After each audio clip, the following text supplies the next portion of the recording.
Welcome to another Sunday live show. Very special edition this week. I hope you guys are doing well out there. Appreciate everybody in the chat that's already here. We'll get to you guys in a minute, give you guys some love, some shout outs. If you're out driving tonight, I hope you're being safe. I hope you're making money.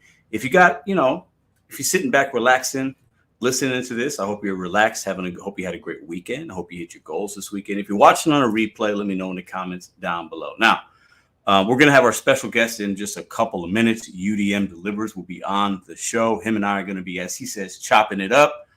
And I cannot wait to have him on. He's in the background right now. So everybody in the chat say what's up to my man UDM. Give him a flex emoji, a high five, or whatever you want to do. A broccoli emoji. Give him a broccoli emoji. I know he's a broccoli eater right now. Give him a broccoli emoji in the chat. I see him smiling back there.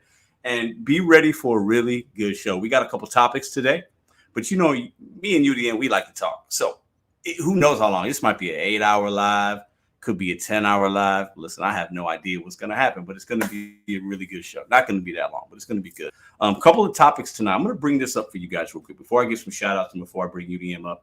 So obviously, listen, everybody and their mom is talking about this, as we should. Okay. Every content creator that I follow has covered it. There's varying opinions, as there should be. That's a good thing. Okay. And, when DoorDash does something, when Uber, Lyft, any of these major apps do something of significance that is different, people are going to talk about it. So if you ain't tired yet, you're going to be tired by the end of the show because we're going to talk about this, but then also a few other topics. So we're going to get into this. Orders with no tip might take longer to get delivered. Are you sure you want to continue? ? I mean, look at this.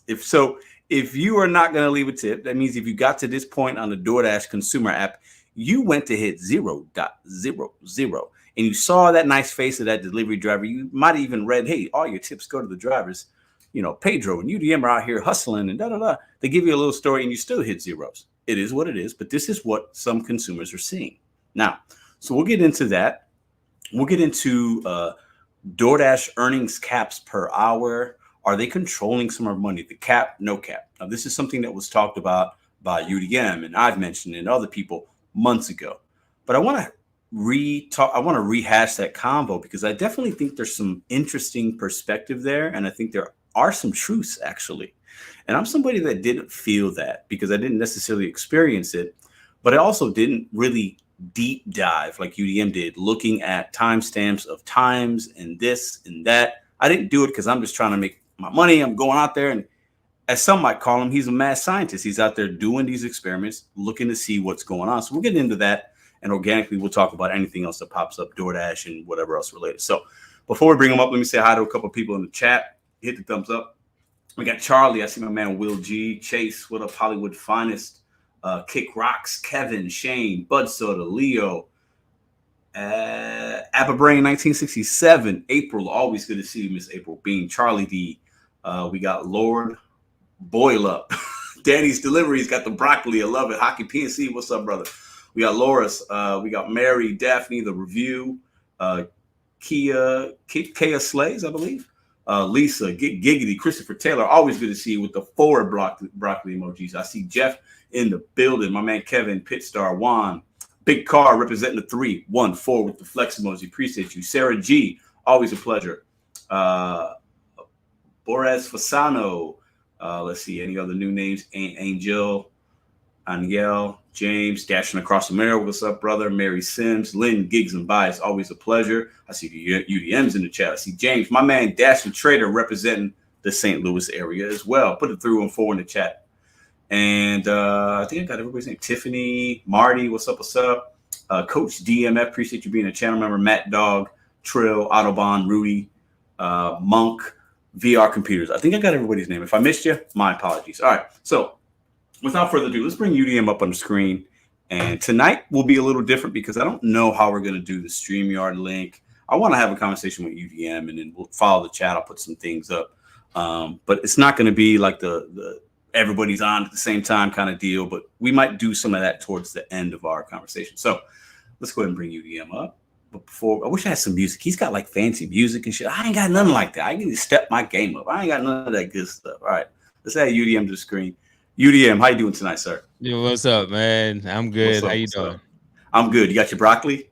I got my broccoli, man, in the chat. I got it. I had it for I love it. dinner. I You know what love I'm it. saying? Broccoli all day, broccoli all night. You know what I'm saying? It's all good. It's all right. I love it. All right, listen, I'm gonna just gonna, a lot of people might have already seen the live you did yesterday. If you haven't, Mhm, go check it out. Um, mhm, but I'll pull this up real quick just for one more time. Okay. So obviously, let's get into this first. This is a big news of the week. Orders with no tips might take longer to get delivered. Now I know that you have seen some things outside on other social media platforms that you shared with me as far as the consumers and kind of them replying to it, and then Dasher's replying to them. So yeah. when you saw this at first, Mhm. what was your first initial reaction? And has it changed since, or is it the same? You mean the pop up The pop up, yeah. When you first heard about it, what did when you I first first? think about it? Yeah. All right, this was my reaction. I'm reading it. So, okay. Hell yeah. Like that was my initial reaction. I didn't read into it. I didn't read any comments yet. I didn't do Mhm. any of that. I was just like, "Oh yeah. Oh, it's about time. It's about time." Yeah. Mhm. That's Mhm. how I felt initially. Yeah. Do you still feel that way now? I still do. And I have my reasons for feeling that way. Um and I don't even know. I'm trying to follow your lead to see if you want to dive right into it, or you just No, like, let, nah, no. let's Let's dive in because I'll say, I think for me, when I first saw it, I feel like I saw it somewhere a mm, few months back, but it wasn't really. I feel like I saw it before, but I could be wrong, right? But when I mm, saw it again this time, right, mm. my first reaction was, "Oh, damn, that's bold." Like I feel like that was kind of bold. Even the wording's a little bold, and they're being very bold, which could be good, right? But then my brain kind of went to, "Damn, okay, this is like it's not no tip, no trip, but they're kind of telling you your order is going to be delayed. It might be cold, like in a roundabout way. They're kind of like not forcing a tip, but like really suggesting it, like Almost like really guilt suggesting tripping it. you, like Yeah, a guilt little tripping the bit, customer. Yeah. a little bit, a little bit. And I feel like with the way tipping fatigue is now, and I we need to be tipping people in the service industry. I've been like very adamant with that, right? But Right. I feel like now I just see so many different post on from the other side now, the consumers, and with inflation and everything going on, everything's so expensive, the delivery fees, we've talked about these things, right, Mm-hmm. numerous times. I feel like now consumers are just like fighting back. It's like they're almost like, you know what, you're gonna shame me, you want to guilt trip me, nah, I'll just get it myself. I'll make a sandwich, I'll leave zero and I'll know I'll get it. I don't care if it's cold, I'll put it in the microwave. So I feel like it's like this battle that's like now it's like on a whole nother level, Mm-hmm. so my reaction was a little different, but Mm-hmm. I do think it's positive. I like that DoorDash tries new things. That Right. was like my first reaction to it. But let's get into it. I want to pick your brain on some of the things that you've seen from other people's reactions, whether it's from your community, the video you did, the live you did yesterday, the things you've seen online. Yeah. What's some of the things that you're hearing about it? All right. Now, typically, when it comes down to like how drivers respond in the social media space about something that a customer is complaining about, it's usually like, oh, they're probably a no tipper, right? In this case, when there's a screenshot of this pop up, this Hmm. person would this will only pop up on somebody that didn't want to leave a tip. Hmm. So if the person is actually leaving $1, $2, however much, they're I'm pretty sure they're not going to see this pop up talking Hmm. about they're not, if you don't want a tip or add a tip. Hmm. It's like if the best way I could put it, Pedro, is in today's society, there's a lot of people that like to complain, Hmm. and when they can't get their way, I mean, if somebody's putting their hard earned, they're putting their vehicle on the line for you. If you have a friend, like look at the video I did the other day where there was someone unloading groceries from a Tesla. Doesn't matter what she was driving, but she was Yeah. reloading it and saying, "I'm gonna take this back to the store because the customer Yeah. spent $400."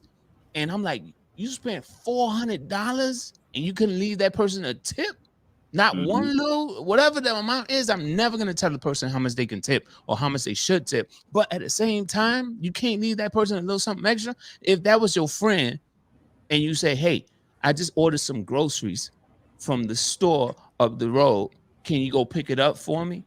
The first thing on that call with that friend, you probably say, I'll front you some gas money.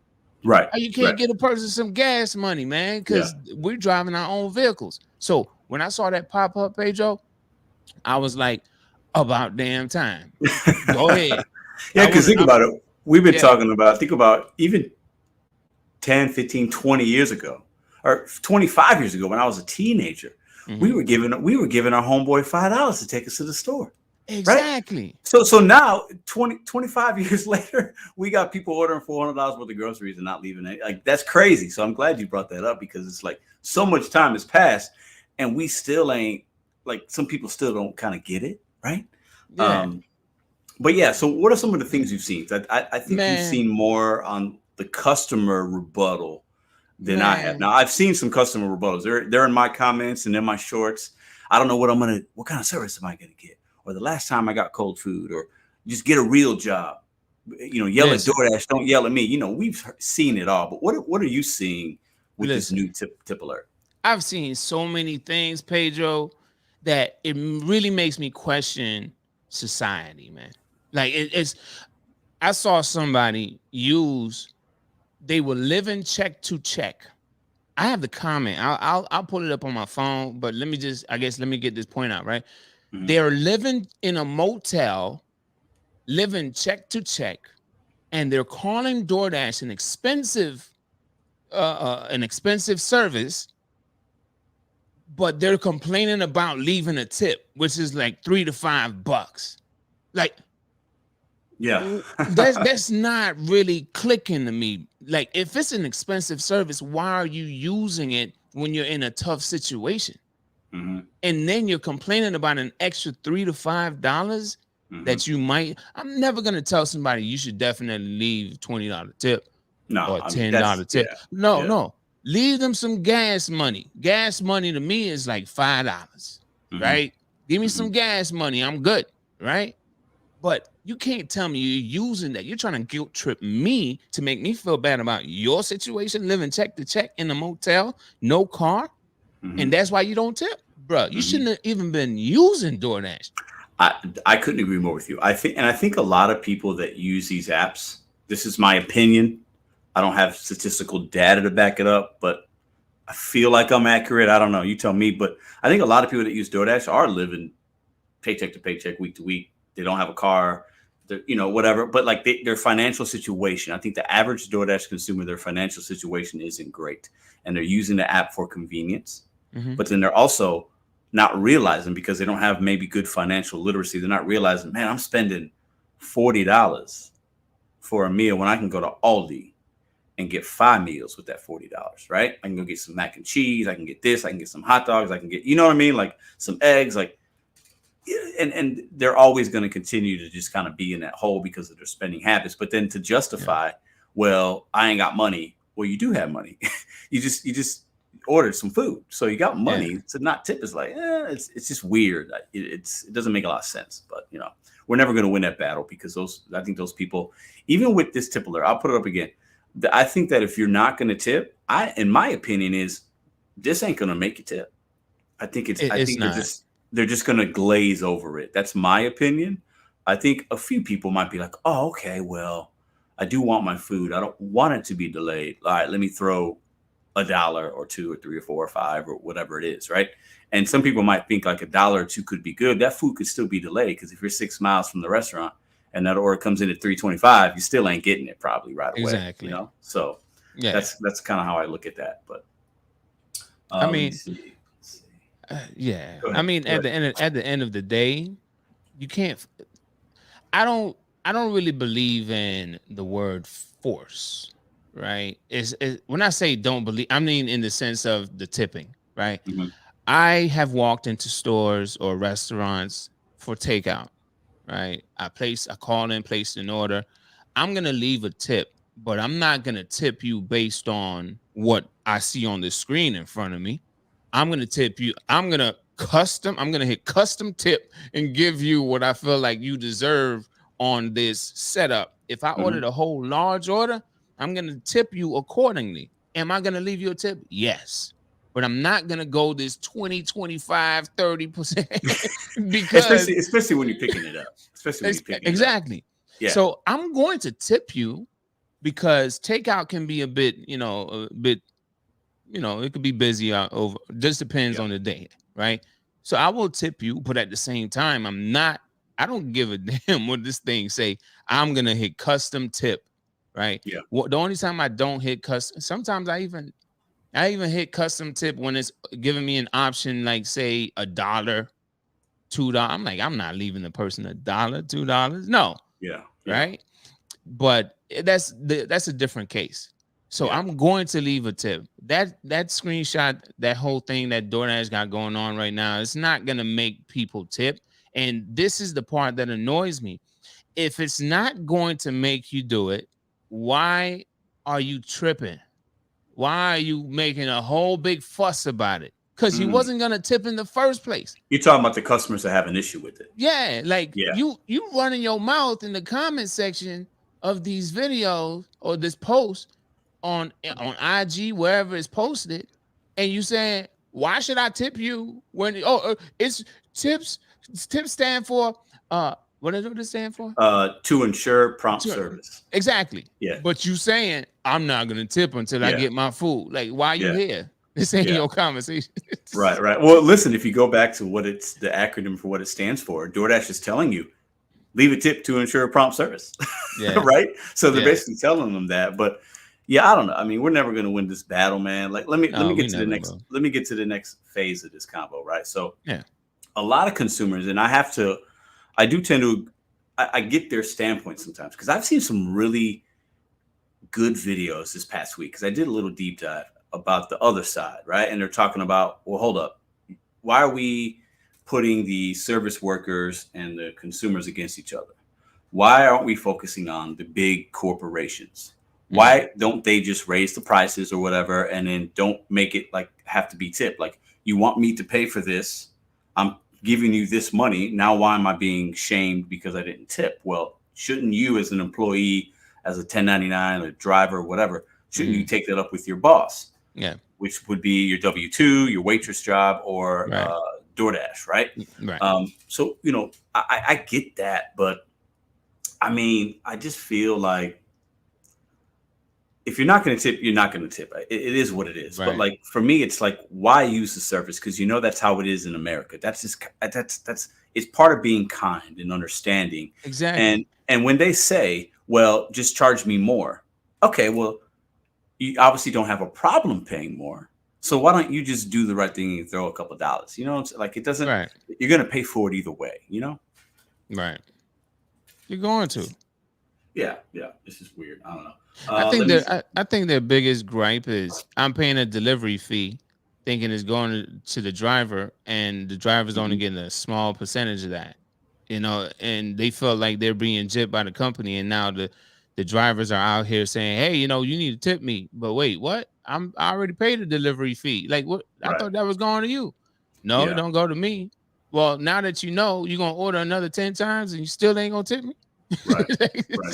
Yeah. Well, and it's like, I think part of the delivery fee or service fee, some of that's going to the driver because we get a base pay. Of course. Yeah. But obviously it's not enough. So my next question to you, and you guys let us know in the chat, like, should DoorDash it's easy for us to say, hey, maybe they should just pay us more. Like, my whole theory is no market should ever have an order that is less than a gallon of gas where you live. So if you're in Cali paying $7 for gas, you should never, this is my opinion, see an order less than $7. You just shouldn't in Cali. And they got the Prop 22, so most of their orders probably are around that at the end of the week or whatever on average.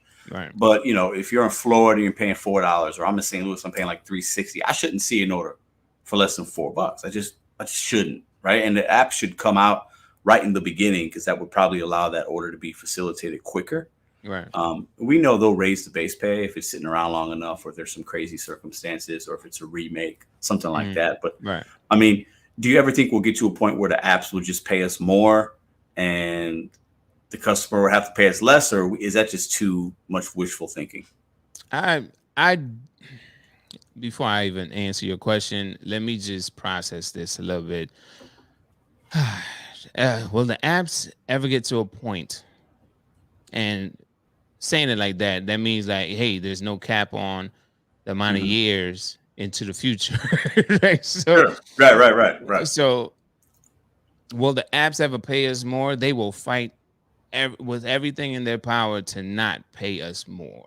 I mean, Mhm. look at they fronted up what 200 million in Cali for the Prop 22, Mhm. right? I think that's how much it was between Uber and DoorDash. How much however much it was. It's like, man, they're gonna fight tooth and nail to not pay drivers more. They're not going to Mhm. come out of pocket unless Uber was threatening with the whole AB5 thing to leave California just because Yep. the whole argument was you need to pay your drivers a living wage or whatever. And Mhm. Uber like, "Well, we'll leave, we'll pack up and go." Like, I don't think they will ever try, man. It's Yeah. just one of those they rather cut than give. Yeah. Look at this comment here. Why would they increase the base pay when you have drivers out here delivering orders for less than a mile? Less than $1 a mile is what he's saying, probably. So yeah, I mean, you're right. A lot of new drivers out here. You don't, we've all been there. We don't know what we Yeah. don't know. We think we got to take everything. You need top dasher at the end of the week. You're like, I'm going to take 5 orders in a row. I don't care what they are. So eventually, you got enough drivers doing that kind of moving in that way. Those low orders will be delivered. You got earned by time. A lot of Yeah. drivers do earn by time in A St. Louis lot here. of Yeah, them. I run Here into a too, lot of bro. drivers. Yeah, and I like, and some of them like it, and they actually show me that they can make decent money. I think Yeah. this is a good segue into the earnings hourly. We'll get into that next, but I Yeah. see a lot of drivers do earn by time because it takes the guesswork out for them. They just turn on the app. It simplifies it. Yeah, sometimes they're driving a little more, but sometimes they're not. Sometimes you get a tip, sometimes they don't. And it kind of makes it easy because they like that guarantee amount for active time. I run into people, they love it. It's weird. I mean, to each his own, but I think you Right. said you run into drivers like that too, right? Yeah. And to think about it, what percentage, and this is a question for you in the chat, right? Hmm. What percentage of DoorDash dashers out here do you think that are full time? Are full time? Yeah. Oh, you guys put a F for full time and a P for part time in the chat. I think most drivers are very part time. I Yeah, think but a what lot of percentage? What what percentage of percentage? them? Yeah. Oh, I think 5 to 10% are full time, and I think 95 to 90 are part time. I think a lot of people that consume our content, Yeah. that percentage would be skewed Hmm. because there are a lot of full time drivers that we know and they're engaged and they like to watch the videos and learn. But I Right. think overall, I think a lot of people obviously maybe don't watch YouTube and they're part time. There might be somebody like my girlfriend that does it, 4 hours a week, right? Yeah. I think there's a lot more drivers like Madison than you and I. That's how I look at it. What about you? Right. So I the numbers are pretty similar, right? So I Yeah. was thinking to myself the other day, if there's a lot more part timers than full timers, only a full timer would really care. Well, not only. Let me take that back before I get my head knocked off. But is I will it's say this: I see a lot of full timers in the chat that are answering, and I'm not I surprised by believe it. that. Shout out to the full timers. Shout out Yeah, to I'm them. not surprised either. Yeah.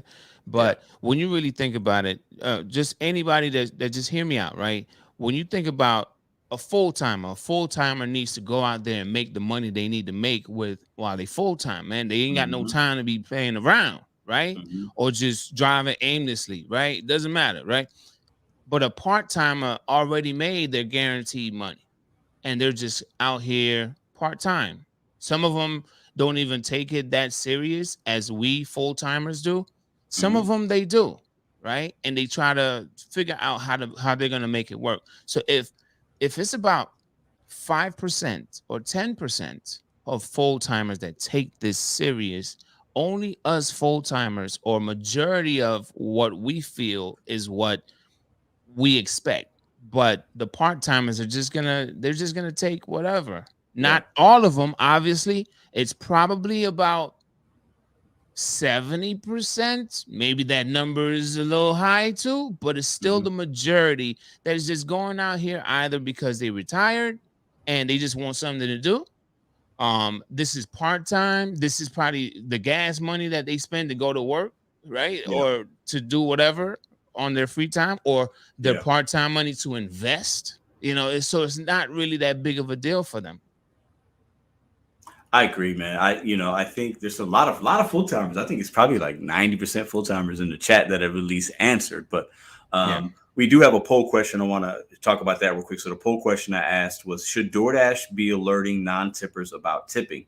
I think we've got over 300 votes, and 87% of you say yes, 13% say no. So overwhelmingly, you guys, the ones that have voted, and if you haven't voted, vote, like this, that they should be alerting them, right? And they're almost alerting them twice, right, UDMs? Because when you place an order on all these apps, they kind of have a set tip for you, like a suggested, right? So that price goes up. You order your McDonald's, and it's like, oh my God, a Happy Meal is going to be $20. All right. Oh, now I got to tip $2. Okay, it's $22. And then you got to go through steps. And then they alert you once, hey, your money's going to a Dasher. You got to hit 0. And now they're basically alerting them 2 or 3 times. Right. So I think the alert is a good thing. I don't know. Our friend Chris Boy from Australia, which they just had some major changes. He's a content creator, and they didn't do tips, and now they can get tips in the last, I think, several months. He's saying that he thinks this alert is going to be better than the no tip, no trip movement. I do agree with that. I think this will be way more impactful because consumers will actually see this. They might not see my video or somebody else's video or UDM's talking about it, So I think that's a really good point, Chris, because, every consumer that decides not to leave one when whatever market this is in, they'll actually see that and it'll at least pause and make them think. Yeah. I do think, though, some customers would be like, you know what, fuck this. I don't want to order. And then that might take away. It might actually, on some ways, diminish the order volume, right? And I saw in your live yesterday, you kind of had like a passionate response to that. Can you give me some of that? Like, I remember you saying, so let's talk about that real quick. The customers that will be like, you know what? Nah, I'm just not going to order. What do you say to those people? How do you feel about that if they make that decision? Goodbye. Because quality over quantity, Pedro, and I'm pretty sure you agree with me on this, right? It's like quality over quantity. I'd rather have 5 quality customers that tip me however they tip me versus dealing with your boneheaded self that don't want to tip me, and then you take me through a whole process of possible deactivation or leaving me a low star rating when I was extremely nice to you, did everything in my power to get this food to you, and then you go, what? Nah, like I'd rather you go use the perks that you got on Grubhub and Uber Eats. Right, that's fine. But guess what? I got those apps too, and guess what? I'm gonna get it where I can. I'm gonna decline it over there too. If you're not gonna tip me. But at the end of it all, man, I'd rather have quality over quantity. I don't care about having, I'm gonna get a $16 order going 5 miles, and then DoorDash is gonna now couple that with a non-tip order, and then I don't know which one is the tip, non-tip. Yeah, I know. Okay, man. All right. So I'd rather just have the 16 instead of it being 18 with your additional $2 that's being added to that, going 5 miles. I'd rather just be 16 and just deal with my good customer all day. And I've made videos. I'm sure you have. I've taught my audience, hey, this is how you know. I made a little video. This is how you can tell which order don't have the tip. Drop that $2 one, because if it's paying you 18, but one of them 16, one's 2, drop the 2 because you're better off. And now DoorDash, they fixed that a couple months back. Now you can't tell on a stack which one is, because if you try to unassign it, it doesn't break down like, now your new payout's going to be this amount if you unassign Pedro's and you keep UDMs, right? So they definitely patched that part, which kind of sucks, because now they'll couple sometimes a good customer, a good tip with a good tip, and sometimes they do a good tip with a bad. You don't even know now. You have to just kind of take it at face value. Right. But yeah, like you said, Deuces, I think I agree with it, but I will say this, to take the other side of it, I think that there are times we need. Come on, Pedro. Don't ever do that. I got to interrupt you. No. Listen, not that we need them to place an order, But Okay, there I'm are about to times. say. Listen, there are times. Listen, I'll get some heat for this. I don't give a fuck. Listen. So let's say it's a Friday night, okay? And this Okay. happens. This happens to all of us, right? Okay. There's a $2 peak pay, right? It's $2 peak pay. You got a stack for Papa John's. It's paying you $20, right? And to use your scenario, one of them is 16 and the other one's 4. So we know that the base pays 2, and then you add $2 peak pay. There's $4 for one order. They didn't tip you, but it's $20 and it's going 3 miles. That's not bad, right? It's So not. if we don't have that customer ordering, that order only comes in at 16 for 2.7. But isn't it better to have a 20 for 3 than, you know? So I think there's some situations where those orders, they just kind of make sense. But overall, yeah, those customers can go deuces, right? I mean, I totally get that, you know. Now let me ask you this, Pedro. If it's coupled together, right? You got the 16 and then you got the 4. What if you get the 16 first and then they send an add-on for 4? Oh, sure. Oh, you're gonna take it. Yeah. No, not for $2 peak pay. No, I don't. Yeah, I don't. It got to be bunched together. If it's bunched together, and it's like I gotta take at that point. If they put them together, I can't separate in the beginning, right? So I'll take it without knowing. But then if I wind up finding out, then it's like, okay, it is what it is. I have to make a decision, because now you can't. I used to drop that order, the $2 or $3 or $4 order. I would drop it, but you can't do that anymore, right? So I think situationally now, those consumers, they don't have value, but we have to understand that they're going to be there. There's nothing we could do about it. Like, they're still going to order, right? And I think if those customers went completely away, also, wouldn't that make it you and I, right? Wouldn't that make it there's less good customers for us to service, because now the people that do take those $4 orders aren't taking anything but the good ones? Because if every order is good out there, we're also going to be in competition with the top dashers, the brand new drivers, right? So there'll actually be less order volume.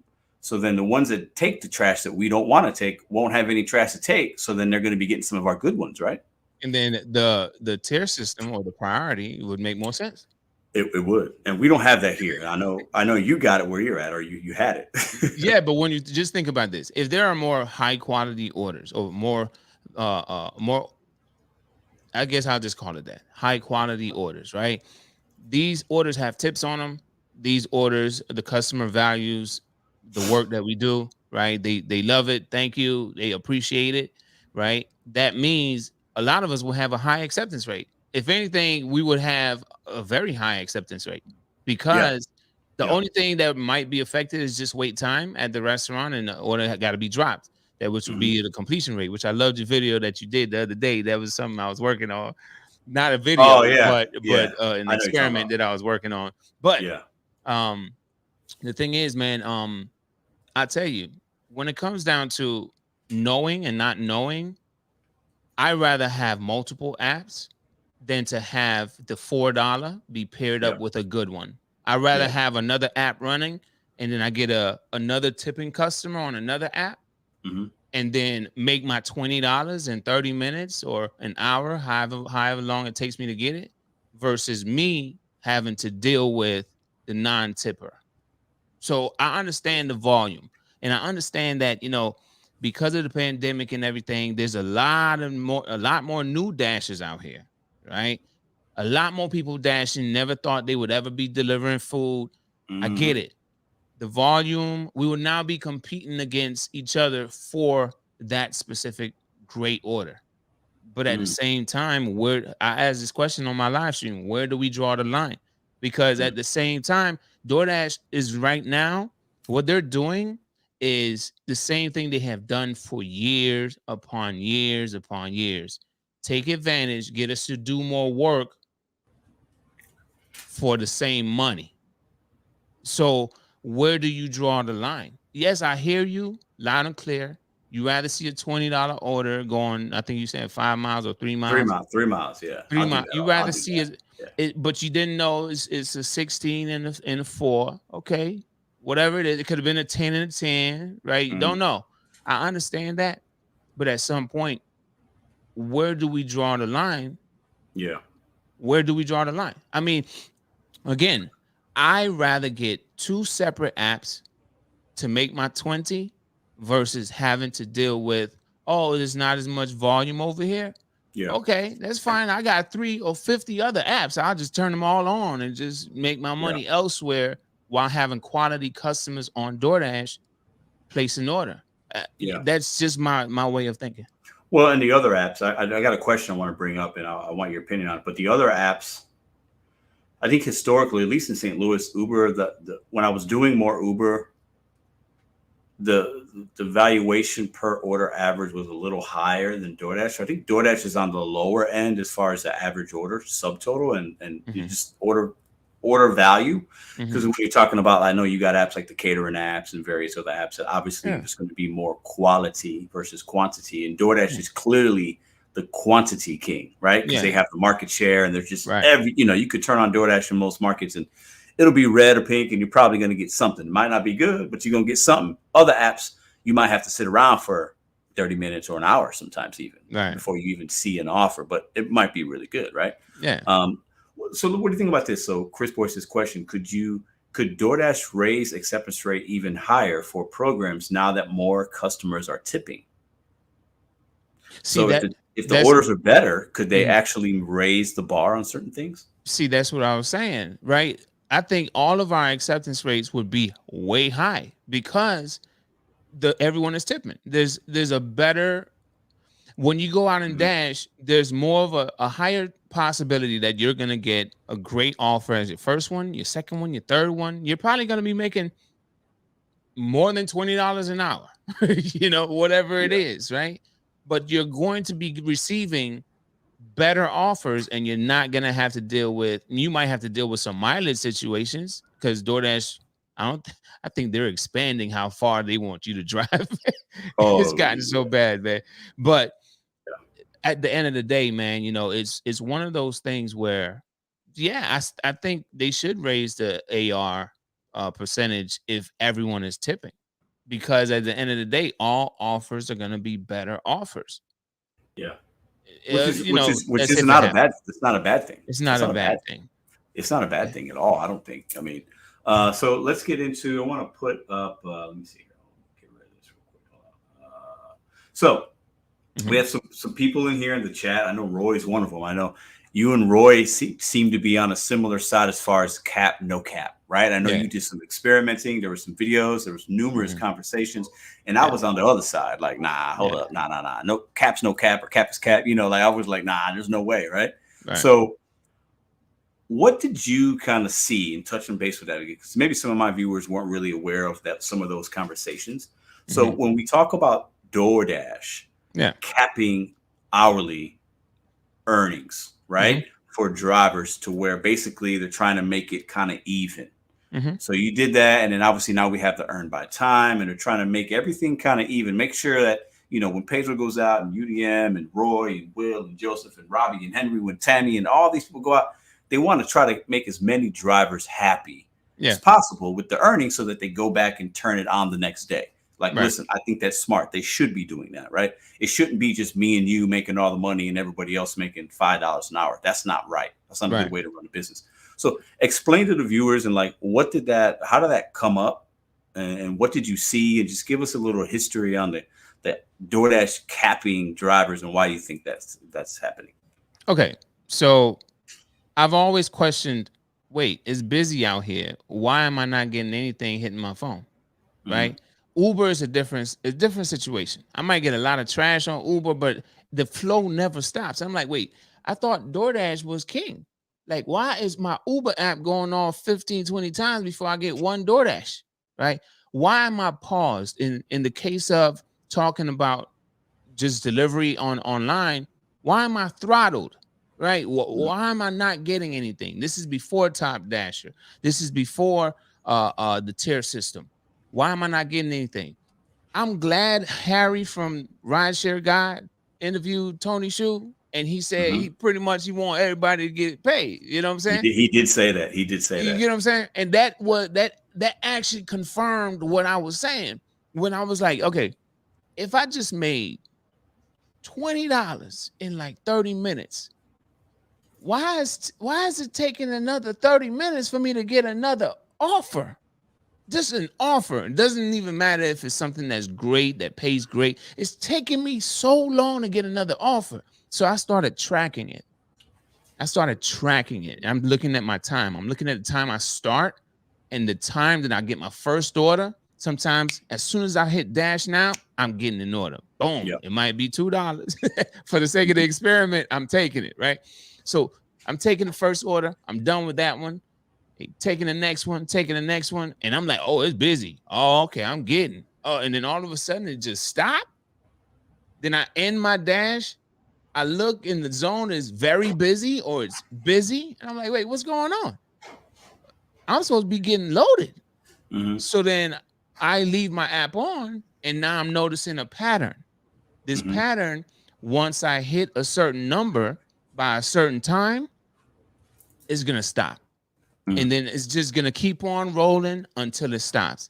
Then I took it down and I took it up a notch by controlling my time that DoorDash knows. So when I say my time that DoorDash knows, I want to make sure I'm very clear on what I'm saying. We have to schedule ourselves on DoorDash. This gives DoorDash an idea of how many dashers are going to be in the area or in the zone at the times that we scheduled. So if DoorDash knows that I'm going to have, well, I'm saying I'm as DoorDash, right? Yeah. I'm going to have 100 dashers online on this day for all day. And I want all of these dashers to make this amount of money. I'm going to now make my judgment and throttle who I need to, where I need to make sure each person that's online for that day is going to make the amount of money I want them to make. Not the amount of money they think they can make, the amount of money I want them to make.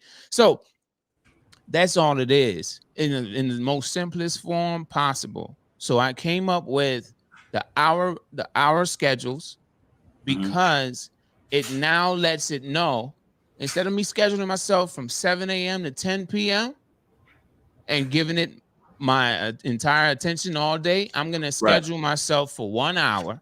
I'm only available for 1 hour, DoorDash. What you going to do? They're going to feed me for 1 hour and then move on to the next. They're going to feed me for the next 30 minutes. Whatever I'm supposed to make in them 30 minutes is all I'm going to make in those 30 minutes. So it's kind of like just telling it, hey, I'm only available for an hour. So if I'm going to make $20 an hour, just feed me now. And even if your intention is to be out for more than an hour, correct? Of course. Yeah. So okay. I get that part. So just to kind of like, I guess, I just hope everybody's understanding what I'm saying, because it could get a little confusing, right? When we dash, whatever time your dash ends, and you could be since you dash as well, Pedro, let me know if DoorDash has ever done this to you. Your last order on your dash goes a little bit past the time you were supposed to end.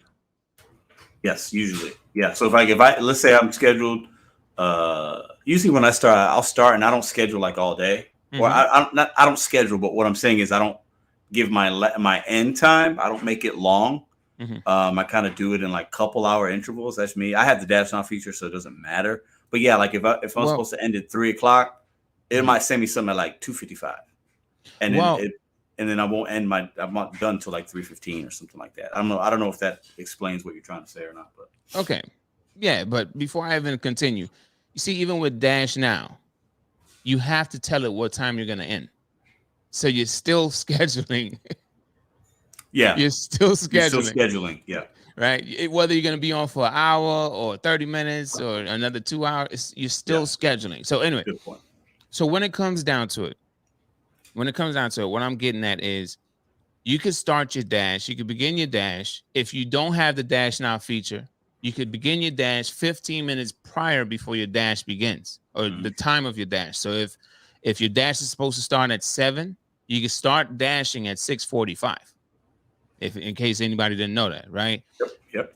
But at the same time, the last order, they always send it past my time. So I always said, all right, well, I'm only available for an hour, but I know you'll probably make me work for an hour and 15 minutes. Mm-hmm. And guess what? The next dash that I have scheduled, which is 30 minutes later, it might end at 7. I'm scheduled for 7:30. I might run over to 7:15 on the first dash. I'm gonna be able to dash now Right. for my second dash, and it's gonna Right. be like, it's my time ain't wasted. Yeah. Right. Right. You No, I know, get that. I get that. so it's just my approach on the whole thing, and I realized the pattern. That's all it is. Just So are you, experimenting let me ask you everything. a question. Are you suggesting dashers run small blocks of time versus longer blocks of time? Because if you run longer blocks of time, you feel like maybe they might spread out the money so that Yes, that's what you're saying, right? that's So exactly what I'm saying. if you're gonna, I'm gonna work 8 hours, so they're just gonna spread out my $200, let's just say. But if I only say I'm gonna work 2 or 3, I might actually at the end of my 8 hours make 225 Yeah, because they're not, okay. I get that. I get that. And I feel like, do you think this is how I look at it?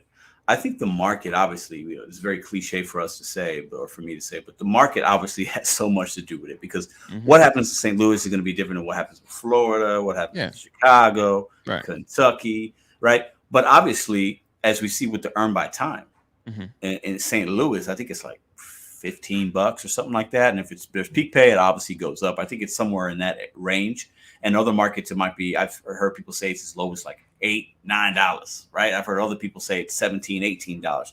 So clearly they're going to take that active hourly earned by time. It's going to be different based on your standard of living, your market, blah, blah, blah, right?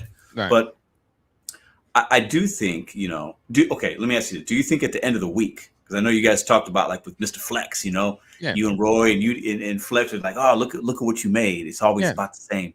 But isn't it always about the same because it's the same market and he's working the same amount of hours? Or do you think DoorDash is basically saying, hey, this is what you're gonna make? Like if you stay out for 60 hours, we're not gonna give you more than this amount of money. Do you think that there's actually like a cap per week per driver based on just the hours, and the DoorDash algorithm knows you usually work this amount of hours, we're not going to make you make more than that because we got to feed other drivers? Do you think they do that?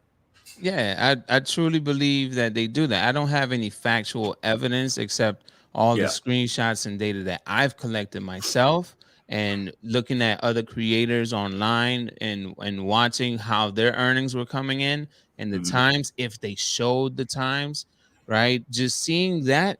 And Flex, let's just say Flex is known for getting a lot of big bangers, right? So LOP orders and big yeah. bangers. So I'm like, okay, Flex, how much did you make? If he tell me, oh, I'm pushing to make this, and I'll be like, okay, that's this year, right? Yeah, that's this year. Okay, what about the year before? Oh, this is what I made the year before. All right, let's look at last year's earnings. Let's see how much you made for the amount of time that you worked. Oh, wow, that's all you made. And let's look at what you currently have. It's about the same. So when it comes down to, I've had a driver in my area tell me if it's a slow, they'll schedule themselves all week, right? If it's a slow Monday, Tuesday, Wednesday, it's gonna be a popping Thursday, Friday, Saturday, Sunday. And I've also heard from that same driver, if it's a popping Monday, Tuesday, Wednesday, it's gonna be a slow Thursday, Friday, Saturday, Sunday. So even that driver realized what I was saying, and they were like, yeah, that's what's going on. That got to be it. That's the only thing that makes logical sense. So they're controlling what we make, no matter how many hours we put in. If we want to make $1,000 a week, we got to work more to make $1,000. Yeah. And I think a lot of us are there right now. Don't you? I don't know what you see from people leaving comments and what people sending you stuff, but I think a lot of people are right now with the way things are. They're working more than they were a year ago, 2 years ago, 3 years ago, and maybe making about the same, but they're working more. So that means they're making less money. That's how I look at it. So if I got to work 50 hours to make what I made in 35, and if it's the same money, I'm not happy. I know the money's the same, but it's not, because I actually had to put forth a lot more time, effort, gas, I'm making less profits, like Exactly. $1,000. So your 1,000 might not equal my 1,000. There's a lot of other factors there. And I think we tend to forget about that sometimes. We just look at the big number and Mm-hmm. you're not breaking it down and thinking Right. how much time it took you and how much gas you drove and used and all that stuff, right? How much energy Mm-hmm. you expended, Right. how much did you sweat doing them shopping pays, lifting them cases of water, whatever, right? But 15 it's cents is a sweat droplet, man. 15 that's cents. listen, that's got to be $1. What are you talking about? But like, Yeah. so it's interesting though, because I remember when he brought that up, I was like, it made me think like, I don't think so, right? Mm-hmm. But now I can see, I can see the argument for it. Who Mm-hmm. really knows? But I can see the argument to be based on Yeah. for it. But it's interesting because we make content to help drivers, right? Yeah. And there's a lot of us out here with tips and tricks and little things we could do and motivation and relatability. A lot of us do it, and a lot of us do it really Yeah. well. And I think I think there's still value in that.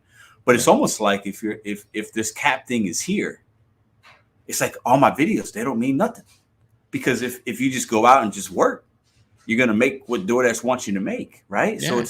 it's almost a weird thing. And then also I see a lot of people that struggle with DoorDash and they say, oh my God, I ran my car into the ground.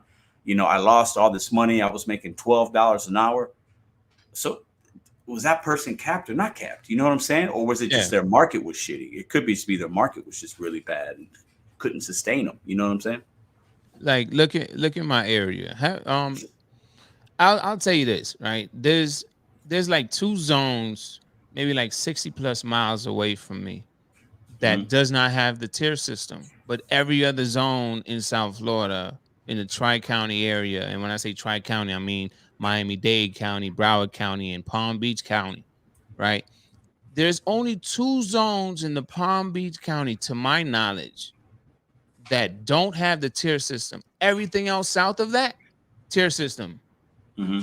And I'm like, wait, what's so special about these zones up here? Whenever Right. I would go up there, Pedro, bangers.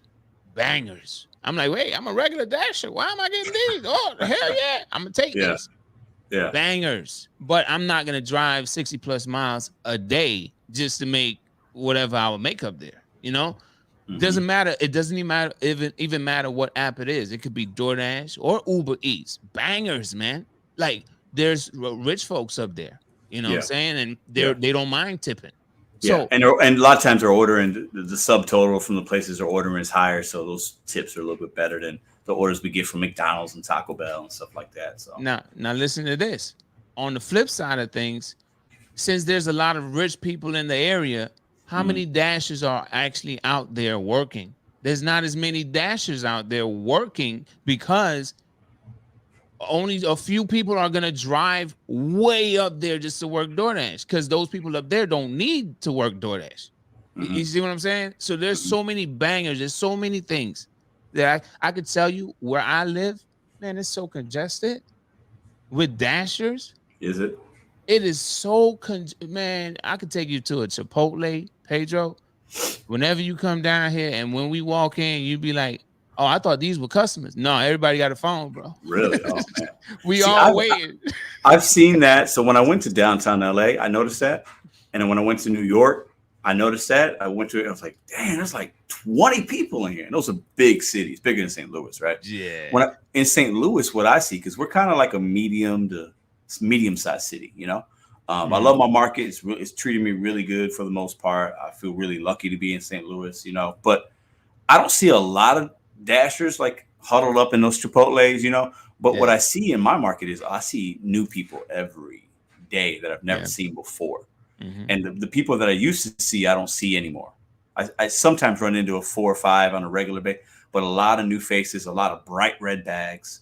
So I think in St. Louis, I think a lot of people just did it for a little bit, few months, and then they're just done. And then they got this new crop of drivers, which I like. I like the new drivers because hopefully they're taking some low balls, and then eventually it'll make money. But I want the good ones. I'm just being selfish, what I'm saying? Give me the good ones. Give me all the good ones, But I don't, the cap thing was always just kind of fascinating to me because there's so many layers to it. Because if that's the case, man, then we really don't have. We talk about control, right? And I've always been somebody that feels like I have control when I work. I can decline, I can unsign, I can do this, I could decide when to turn it off and on. But this kind of throws a wrench into that because really, if there's that cap, it's kind of like They're just going to send me whatever. They're going to get me to that $25 to $28 range, and that's it. You know, and obviously this is only if you're just doing DoorDash. To UDM's point and other people's point, and we should all have at least, in my opinion, even if you're brand new, you should at least have one other app. And then you learn that other one, then you get a third one, then you get a fourth one, and whatever, however many apps are available for you, you should try them out because you might be missing out on opportunities. I've been doing a lot more Instacart the last 6 months. I really, really, really like it. It's helped me keep my mileage low. I get to my goal a little bit quicker. When I was just doing DoorDash, I could do okay, but sometimes I'd have to stay out longer, or I'd have to take more $5 or $6 runs, and it kind of puts you in a spot where it's like, you know, I'm working harder, not smarter when you're just doing one app. You know what I'm saying? How many apps you got right now? I feel like I'm gonna take a guess. I want to play a game with UDM real quick, y'all. Listen, I want y'all to put a number in the chat. How many apps do you think UDM has on his phone? Not that he uses every day, but how many apps you think he got? I'm gonna take a guess, and then we'll have him answer. I'm gonna give you guys like 20 seconds. Put a number in the chat. All right, how many apps you think he has? I'll tell you mine first. I only got, let's see, I got Uber, Instacart, DoorDash. That's it. I got 3. I got 3 apps, right? I got no catering apps. I started to try to sign up. I didn't finish. I got 3. So let me see. I got 8, 10, 9, 3, 10 to 15, 10, 7. How many apps does Mr. UDM have right now? That I use for money, or I just like, signed yeah, up for? any kind of any. So you would have at least had to use it one time to make money, right? Yeah. But it doesn't have to be just food delivery. It could be whatever, like a gig kind of app. How many does UDM have? All right, off the top of my head, I just took a glance at my phone. But what's on my first screen for my iPhone? Yeah, I have Driver. I deliver cars.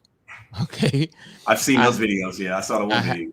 I have both of my catering apps that I love, which is Deliver That and Delivered. I have DoorDash, Uber Eats, Grubhub. Just take a quick glance. Dispatch, right? Curry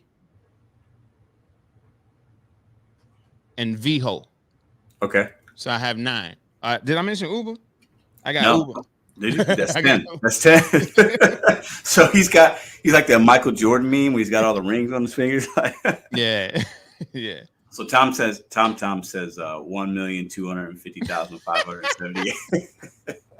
You probably right, man. That's probably how much bandwidth my phone uses every time I turn on. Man, I couldn't. I mean, so out of those, how many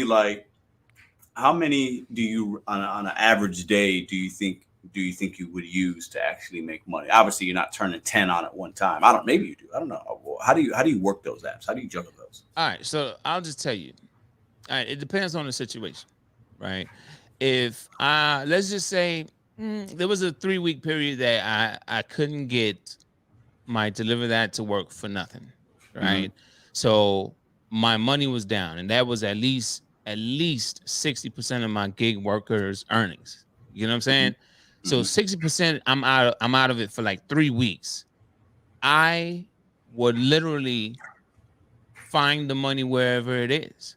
Meaning, let's just say I get a curry run for $30 going 20 miles. I'll try to see if I could get a Uber, because I don't have to be in a specific zone.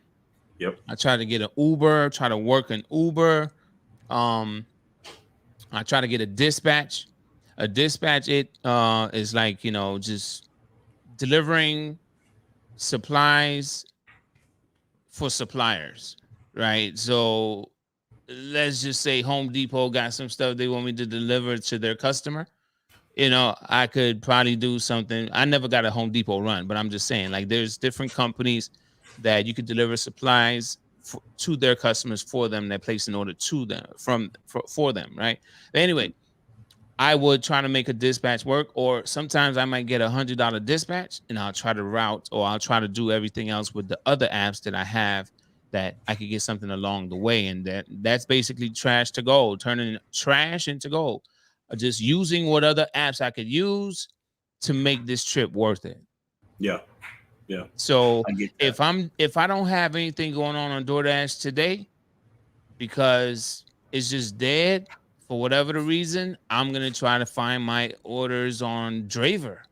I may have a run that I may have to drive up to, I don't know, West Palm Beach. I may have to drive to Orlando to go pick up a vehicle, whatever it is, and drive it Yeah. back. But I'll be paid accordingly. So it just depends on the situation. And like Yeah. Bud always say, yeah, that's why you got a multi-app. Yeah. You know what's funny? I think Bud Soda makes an appearance either vocally from us or vocally from himself on each one of our lives. You know what I'm saying? Yeah. Bud Soda's he's that guy. You know what I'm saying? Yeah. Shout out to Bud Soda. Shout out So to yeah, Bud Soda. do you think that a new driver, how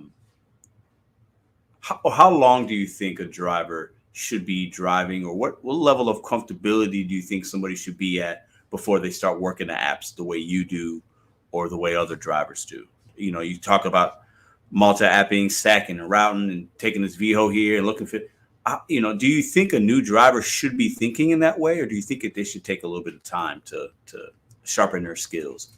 Well, baby steps, because I want to point this out, right? When you look at these people these billionaires, man, they have so many streams of income, right? Even millionaires, right? There's so many streams of income, right? I look at these apps as streams of income, right? And the only way it should stress me out is if there's just so much work coming in on one of them that I can't handle, and then I just have to turn it off. I have to make that executive decision to just turn it off. I can't run all of them all day, get a notification from this one and this one at the same time. I got 10, Pedro. Imagine getting notifications from all of them at the same time. It's not safe either if you're driving. You know what I'm saying? It's not. Exactly. It's not safe. But I would just say, you want to earn what you want to earn, you're going to put that hustle forth, right? It's just how you handle it. I don't recommend anybody leaving all notifications on for all of these apps. Only when you need it, only when you want to use it, turn it on. Yeah. Why not? Right? I have a few apps that I can pre-schedule things, and then I work the other apps around them. So let's just say, for the sake of catering, right? Let's just say I gotta deliver that for tomorrow, right? And let's just say I'm supposed to pick it up by like 9 a.m. I might just turn on my dispatch if it's in that area that is very busy. I might turn on my dispatch while I'm setting up that order. Right. See if I can get something else to take me out of here, because this one catering order is about to be done at 9:30, 9:45, and I got nothing else to do. I could turn on my Uber, but that's on demand. If I just want to have something else, I just leave here and pay me decently and get the heck up out of here. I could turn on dispatch, make that happen. Yeah. So I wouldn't recommend anybody turning on all 10. Well, I don't know how many they have, but I would not turn on all 10. I would see what I could get with a pre-schedule, and then work the other ones that are more on demand, and go from there, man. Yeah, that's good advice. I think it's hard to, it could be frustrating. It could be stressful if you got so many it's going off. It's like, oh, I just accepted this order. Do I want to, especially on the on-demand side, do I want to stretch the limit? Is it going the right way? Can I do this? Can I do, it's some of us, it's unsafe. And a lot of us, we might be driving. If you just accept a DoorDash, you're driving to the Chick-fil-A, then you got Uber going off, you got an Instacart, you got a catering app ringing. It's like, okay, you're not going to probably be your effective self if you're trying to juggle too many balls at once. But I definitely, having those opportunities and those pre-schedules, I'm sure that's got to be a game changer. I haven't experienced that because I'm not on any of the catering apps yet. But I mean, it's got to be a great feeling to be like, all right, I'm UDM. I got $50 already tomorrow, right, on this catering. Like, that's got to be a good way to start the day. Yeah. Whereas I know most drivers, especially if we're just doing DoorDash, it's like, all right, I know I want to make 100, but I got nothing in the books, right? So to have something on the books, start from the mud. Yeah, you got to break, you got to earn it a little bit. I think you got to learn the market, what times are good, what days are good, all that good stuff. But let me see who's in the chat. I got Tammy still in here, Gigwise, Dr. Fib, asking for slots. If you guys got some questions, put them in the chat. We'll put some. We can put a couple questions up. I've been seeing some. I've been trying to put some things up on the screen as they come along. Appreciate you guys for being here. If you're just coming in, we talked about the new DoorDash alert. I'm going to put it up one more time for the people that weren't here in the beginning. UDM and I are talking about the orders with no tip might take longer to get delivered. Are you sure you want to continue? DoorDash is implementing this in some markets to consumers that don't want to leave a tip. Both of us kind of feel like, hey, this is a good thing. Should have been done sooner.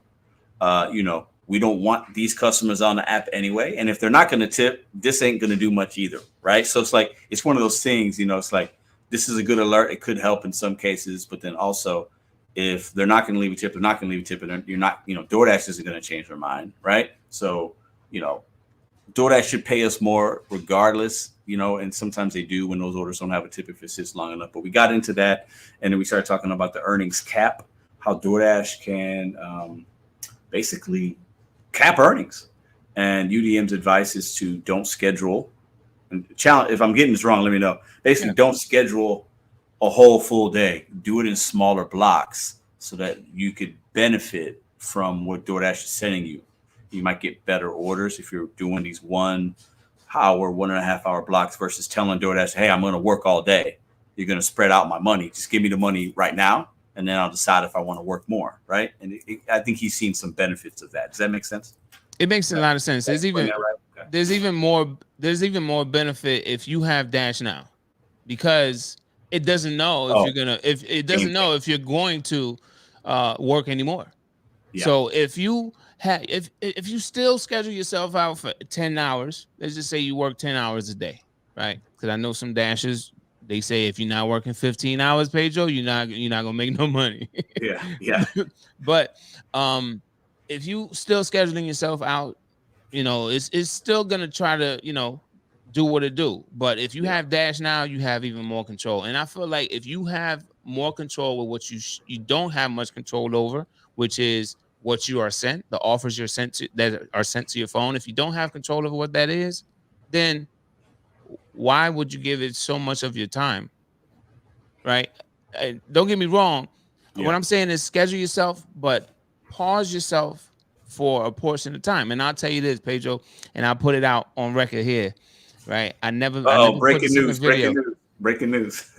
This is how much I knew what the hell I was doing. This don't work anymore, by the way. I'll tell you this. They got smart with me. I would schedule myself for an hour and pause myself for 34 minutes. Okay. And whatever they wanted me to make for the hour, I would get it. So you were basically just so what you're saying is, hey, okay. Well, okay, in that theory, couldn't it be, and you could have just paused for, well, you can only pause for 30 minutes, right? 30, yeah, okay, I see what you're saying. So I would schedule for an hour, pause for 34 minutes of that hour, run my Uber, whatever I make on the Uber, and then I might just get $2 $10, a $20, whatever it is for the next 20-something minutes. Yeah. Interesting. So in that theory, you would you'd still see some trash, but you'd probably see less of it. Less. That was the whole point. And your AR won't take as much of a hit because you're not declining as many orders. So I've done that. Yeah, I've talked about that recently. To try and teach people how to keep the AR up. People got whatever. We can get, that's a whole other topic. Yeah, but there's ways around that you can do it, pausing and all that, so that you're not seeing as much trash. So when you don't see as much trash, to UDM's point, and so if I have that app on for an hour, and UDM and I are both in Florida, I got my app on for an hour, I might get 10 offers, right? Mm-hmm. UDM's paused for 30 minutes, he might only get 5, and 2 of those are good, right? And I only accepted maybe 3 orders in the offer in an hour, because that's about what you could do. I had to decline 7. UDM declined 2. His AR's naturally, organically, probably going to be higher than mine because he declined less than I did. So there's little tricks, you could, you don't have to sit there and just see every single thing, right? Yeah. So, and if you're somebody that believes that there is that cap, that earnings cap for that hour allotted amount of time, why not only see a couple orders, take the good ones, make your $20, $18, $24, whatever it is, right? That I think would vary. I don't know if you saw that, but it's probably within a couple dollars here and there. it's not every time going to be $20, right? Because No. you're looking at The thing is though, there is this range. And when I say a range, like if on average, and this is only by active time, not by dash time, okay? Yeah. Because you could be dashing for 15 hours for the day and you decline for 8 of those hours, right? So and you probably will make over 200 because you're declining. But when it comes down to it, man, it's What just about this comment right here from Matt Dog? DoorDash penalizes you for pausing. Fact. What do you say to that? show me the facts. That's all I got. You know, it's like, well, and that could be his experience, right? That could be and I'm never gonna tell him no, that's wrong. Oh my gosh, Matt Dog 31, that is wrong. No. Show me the facts. Like everything I'm saying, I have data. I have data to back up what I'm saying. And I have said it. I can show if you want to see it and you analyze. I'm not going through it with you. I'll give you all the data that you wish to see and for you to analyze it yourself, right? So I'm never going to tell Matt what he's saying is wrong. But at the same time, I would need to see the fact that he's putting at the end of his end of his statement. Right. I would need to see think, it. you know, I think a lot of us, if you're out long enough, right, and you're doing this, if you've been doing it for, you know, a year or more, or some of us in the chat, let us know in the chat how long you've been doing gig work, guys. I've been, I think, a little over 3 years. It's fuzzy. I don't even know. I think it's actually 4. I lose track of time. I know UDM, you've been in the game a lot longer than I have. Yeah. But I think that when you do something for a long enough amount of time, you're going to see in your market, and it could be different in Florida, different in St. Louis, these trends and how you work, right? Yeah. So Matt's saying, hey, I pause, and I feel like when I do that, they don't send me nothing, right? Yeah. Whereas UDM could be in Florida, he might do it, he might pause, and it could work for him, right? Because obviously our markets can be very fluid and very different. You know, UDM might have 1,000 drivers in his market, Matt might have, 300, and that, that 700 difference could be a lot, right? Yeah. And Matt might be a weekend warrior, and UDM might be Monday through Friday. So there's a lot of factors there that are going to give us a different perspective, a different feeling. Going to give us a different history of what happens when we do certain things. And I also think we're, at least for me, I tend to be kind of reactive. So I think I see something for a week and I feel like, ooh, I got it. You know what I'm saying? But it's only a week, right? And sometimes that might not be enough time to think that I know what's going on in St. Louis. I might need more data. I might need other drivers' perspectives, things like that, So let's see. 8 years as Jimmy Denson. Man, that's the OG. Yeah. If 8 years is OG status, that's a long time. That's a long time. Since 2016. Okay. Anybody longer than 2016? What is that? That's a long time. Man. I see the review right under Chad Styron. Let me see. They will end your dash for pausing. It would end I haven't had that issue. They will end your dash for pausing. I had a previous conversation with a few dashers on the screen on one of my live streams saying that they could refresh or restart their 35 minutes. And I was telling them, no, what you don't see is you have 35 minutes. And if you're paused for 30, even if it refreshes and says you have another 35 minutes, you really have 5 and your dash will end. Because you're not going to see that you only have 5, right. But they beg to differ. And by all means, I understand from their perspective, that's their experience. So I was only speaking from my perspective, and other drivers that had ran this experiment with me as well, not just in my area. But I said, all right, maybe this is what maybe they haven't done to you what they did to us, but when you pause, you have 35 minutes. And every time you pause, let's just say in this case, Pedro, you work 7 to 7. You're scheduled out 7 a.m. to 7 p.m. You only have 1 35-minute pause time for your entire dash. When you break, and that's another reason why I was breaking up my dashes into like hour blocks, because I have 35 minutes for every hour. For every hour. Right. Yeah. So when you pause yourself, if you schedule from 7 a.m. to 7 p.m. and you pause yourself for 30 minutes, you only get 1 35-minute dash time pause for all 12 hours. So if they're ending your dash, if this is happening to you because you've been paused and you see this timer reset and your dash just ends out of nowhere because you're paused again and your timer didn't run out, I hope I just gave you the answer. Yeah, there you go. No, listen, that's good. It's very appropriate because my man Autobahn, thanks for the $5 super chat. He says, I shouldn't be awake right now, but happy I am. Thanks for doing this, both of you. Yeah, listen, You're welcome. I'm happy UDM is here with us. You know, he's been on the show, I think, one other time, right? And that was a fun night. So I said, you know what? I reached out to him, I think like last week or something, or 2 weeks ago. I was like, hey, man, you got time? I love for us to just be just you and I. And he's been very gracious with his time. And so I think it's very valuable. I think that, you know, it seems like, you know, there's so many content creators out here and there's so many things and opinions, which I think overall, I think it's great. I think whether, you know, we're not always going to agree. We're not always going to like each other. We're not always going to see eye to eye, but that's okay. Right. You know, UDM and I haven't always agreed on things, and that's all right. You know, we're different men. We have different markets. We have different channels, you know, but I think it's important for us to sometimes get together and just have the community see people talk about things and share ideas and help people. And I think it's invaluable because I think what we have to understand, UDM, and you let me know how you feel about it. There's new people doing this work every day, bro. Like it's hard out here for a lot of people. So we have a lot of new people coming to the gig economy, and DoorDash is the #1 gig economy app for food delivery, right? So we have to understand that there are a lot of people still wanting information, right?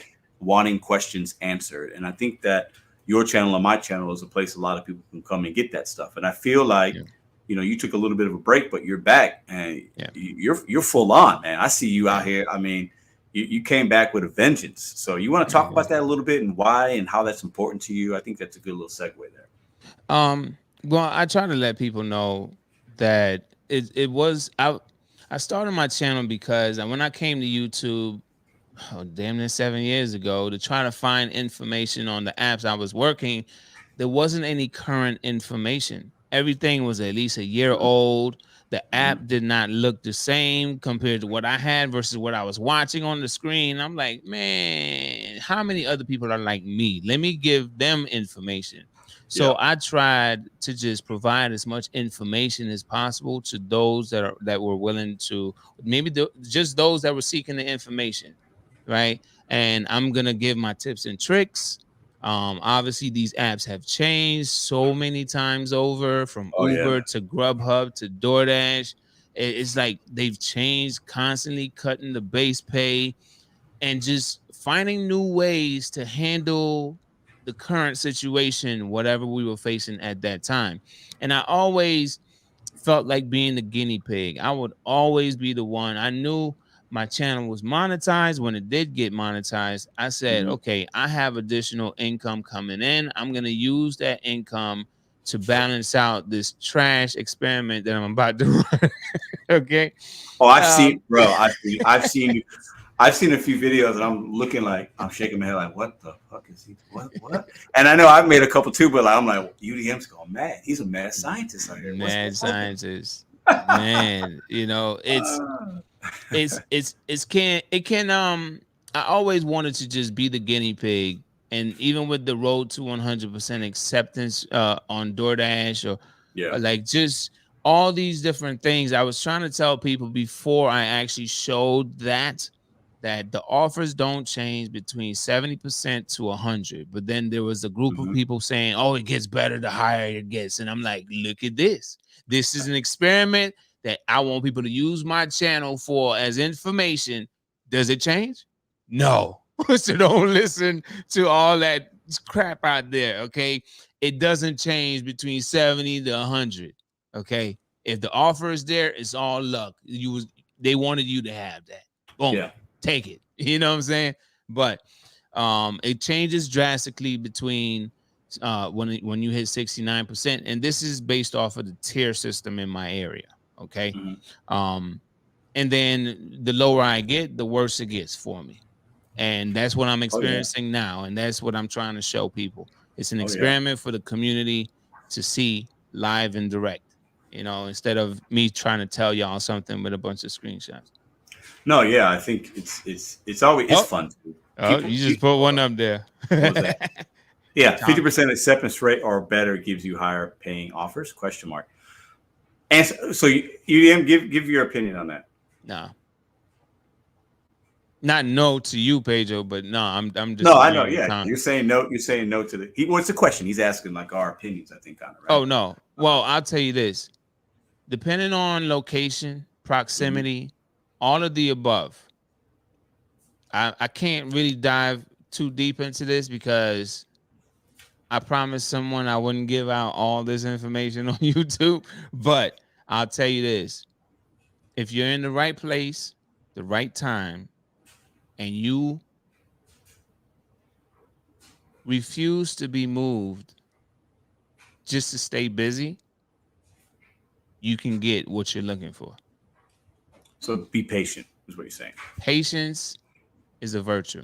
Yeah, be patient. Don't get too thirsty. Don't get too thirsty. So let me just put things into perspective. Let me explain this. A person, like say, what's your acceptance rate right now, Pedro? 77. All right. Did you know me and Pedro could be parked in the same spot? And let's just say Pedro wants to keep busy. Mm-hmm. I can see the same exact order Pedro just saw, but he will probably see it before me.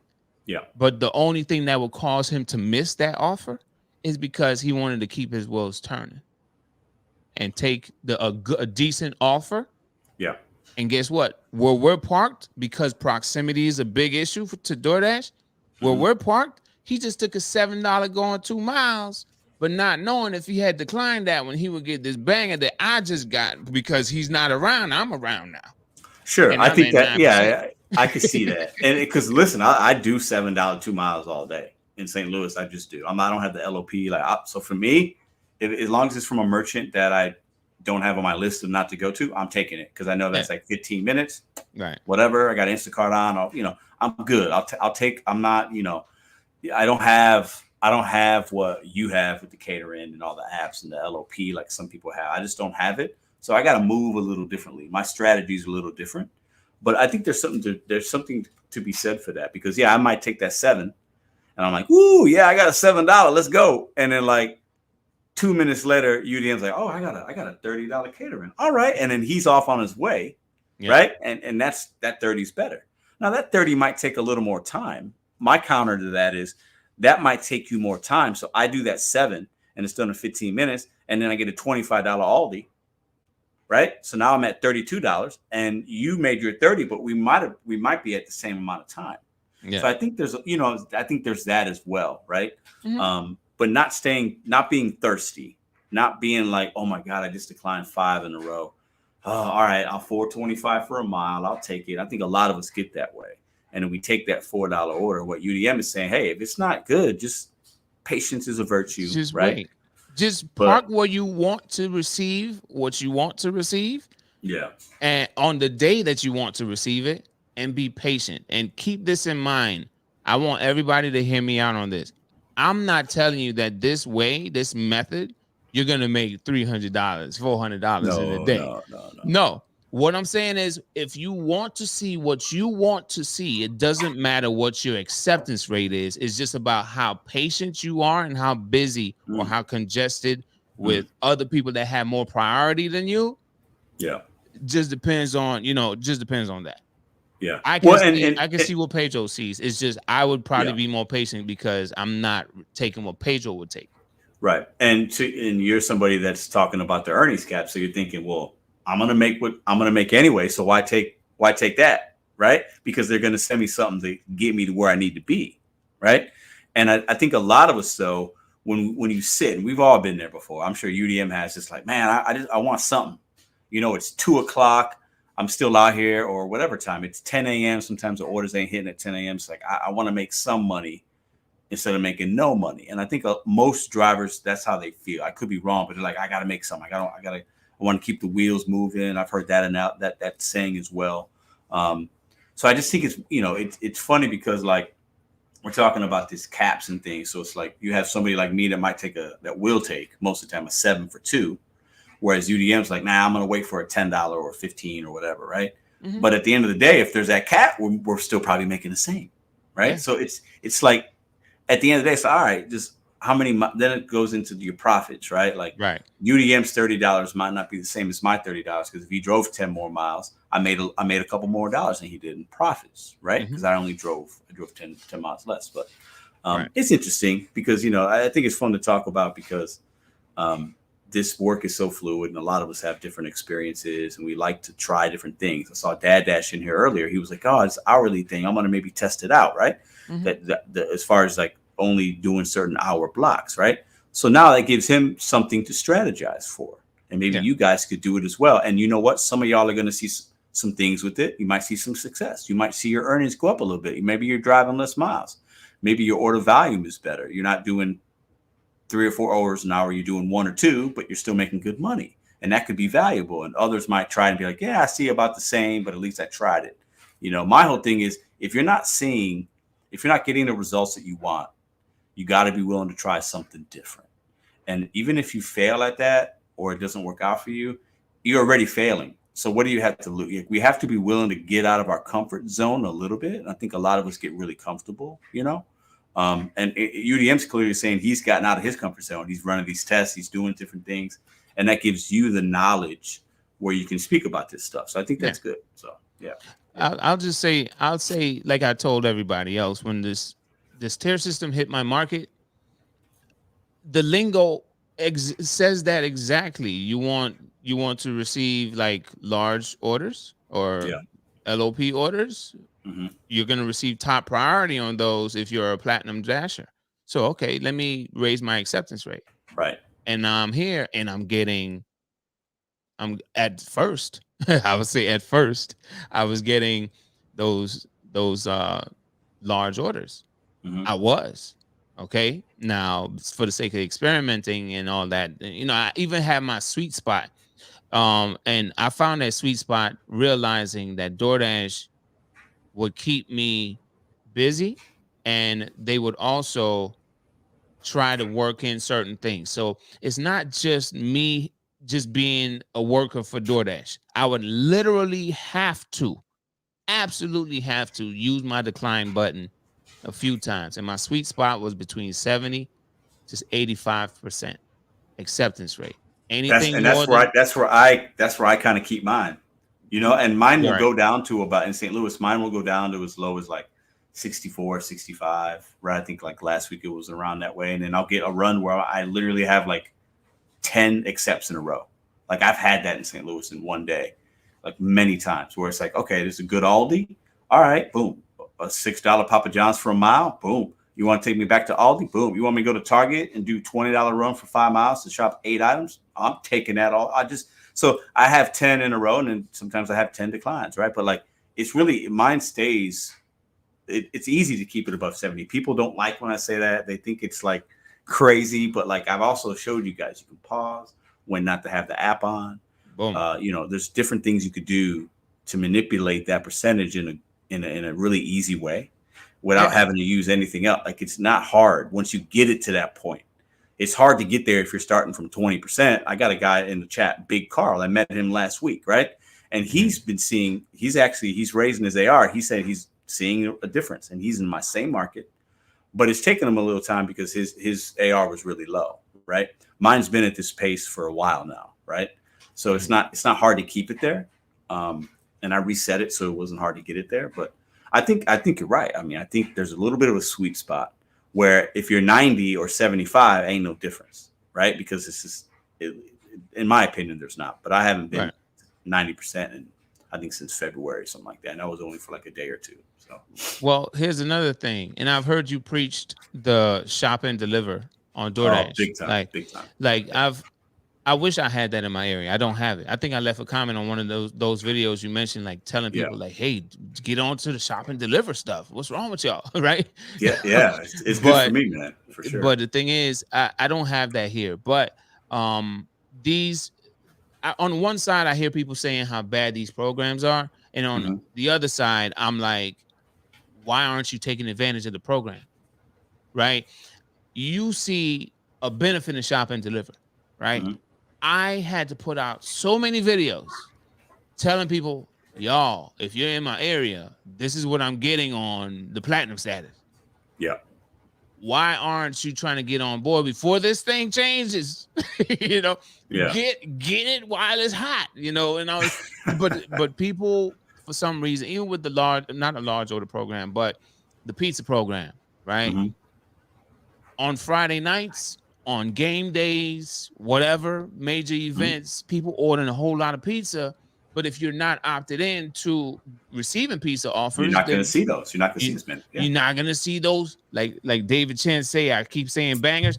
Okay, Yeah. you're not gonna see those. So I feel if you're gonna tell me this is where all the money is right here, DoorDash, Mm-hmm. I'm a join, but I'm only join and take advantage of what I see.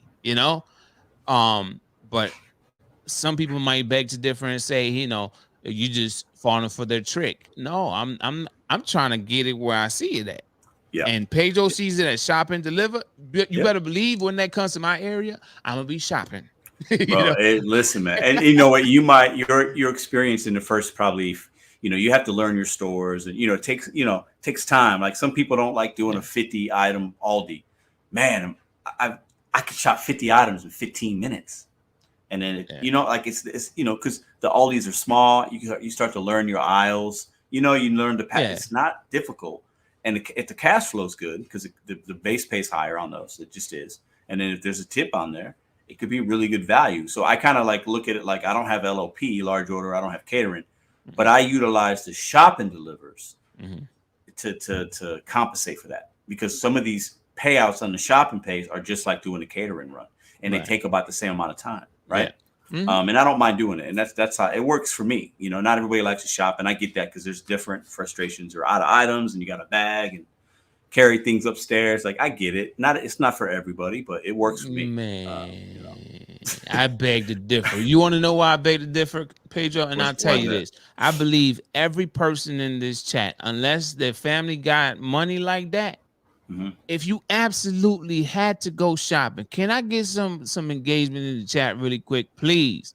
If you had to make your money that you need to make to survive, to do what you got to do, to take care of whatever you got to take care of, you're not gonna go shop at all.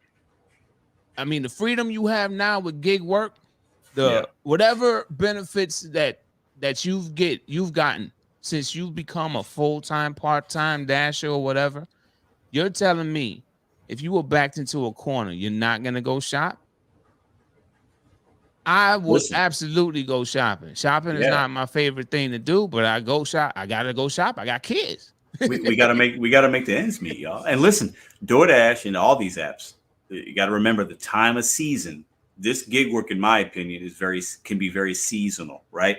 Especially if you're in a market that has different seasons. It's getting colder. Kids are back in school. Holiday season. People are busy. Consumers value time, right? And if you value your time and you want convenience, then you want deliveries.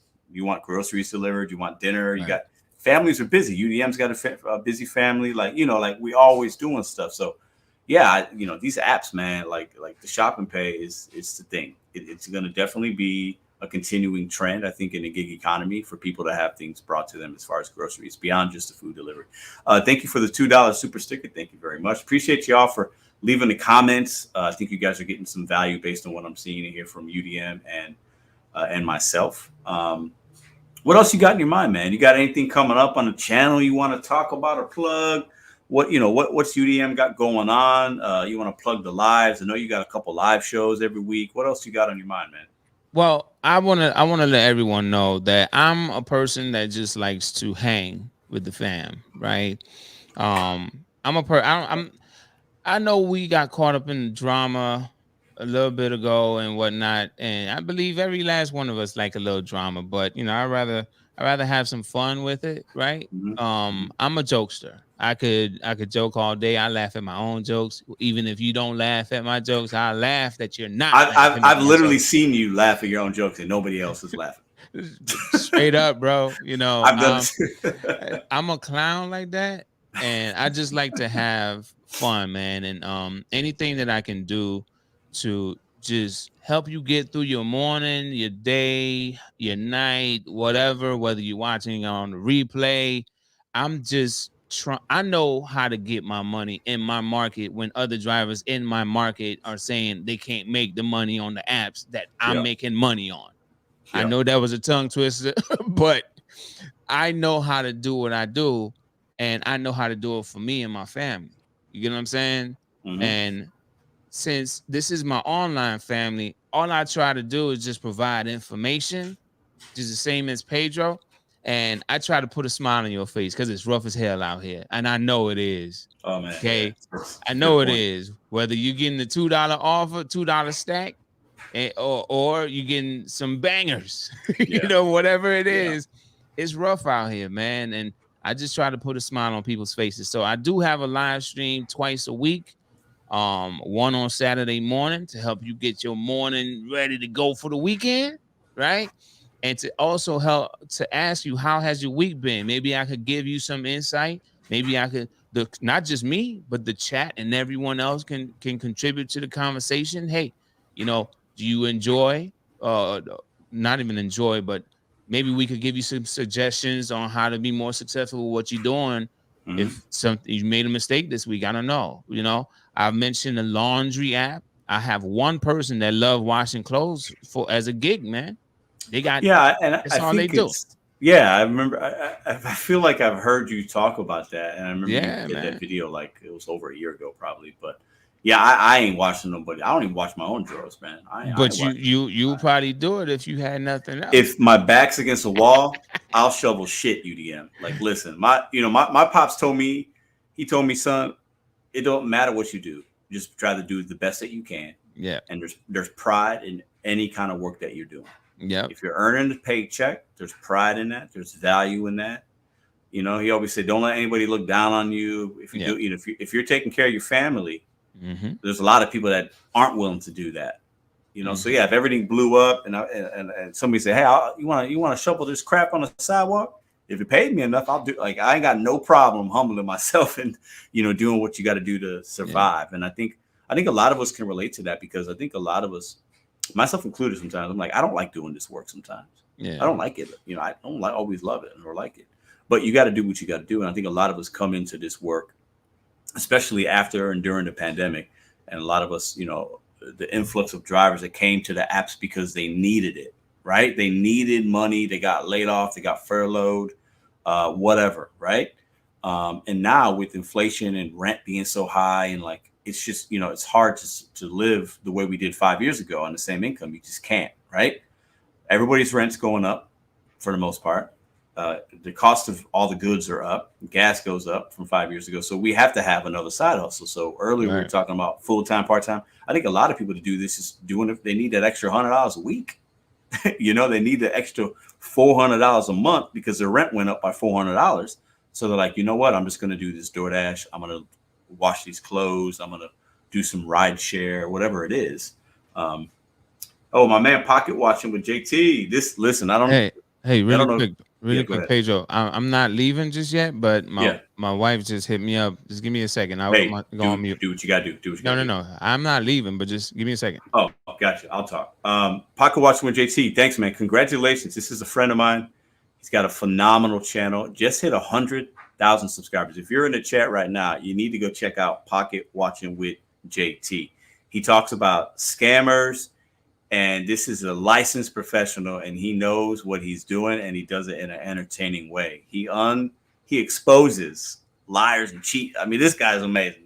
JT, appreciate you, brother. Hope you and the family are doing well. Let's see who else we got in the chat. My gas is 263. Ooh, 263 for some gas. That's pretty good. That's crazy. Everything is going except DoorDash Pay. Yeah, everything is going up except the DoorDash Pay. You're right about that, man. You're right about that. If anything, it's going down, but we got, we're still surviving out here. We're doing what we got to do. Ricky, he's phenomenal, man. JT is phenomenal.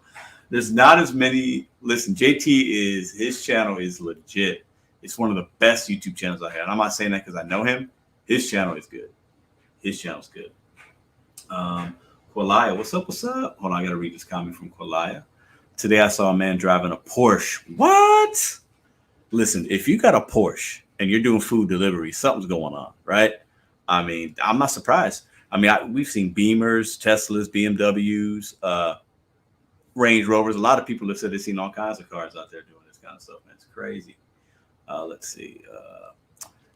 Big Ass Jackass says, it's funny how people look down on us and talk smack about us. Little do they know that many of us make a lot more than them. That's a really good point. Can I jump in real quick? Please. Yeah. Everything good? No. Well, yeah. Okay. Yeah. Yeah. Okay. To kind of like just a couple of just to piggyback off of what Big A say. Yeah. A lot of the people, not all of them, a lot of them that was talking smack to me when I started doing this, and trying to tell me, I even had somebody try to stop me from creating a YouTube channel for this type of stuff that I'm doing, right? Really? And when they started seeing I achieve some level of success, they started calling me to ask me questions later on. It took some time. Some time, but a lot of people, especially when the pandemic hit, a lot of those people that was talking sugar, honey, iced tea. If you don't know what that means, just take the first letter of each word and you'll figure it out, right? Yeah. A lot of those people, they doing the same thing we doing now. I know somebody right now that was making fun of what I do. And that same exact person, because of pride, they don't want nobody to know what they're doing, but they're doing it. And I know that they're doing it. Hold on, but let me ask you a question. Do they know that you know? No. Oh, okay. See, that's funny, okay? Because I don't know if you're waiting on it, but I would imagine you're probably like, I can't wait till I run into them at Chipotle. You know, and just that look you give them, that little look, like, I knowing me, I'm very confrontational, right? I'd be like, "What's up, man? What you out here doing? You getting a burrito? Huh?"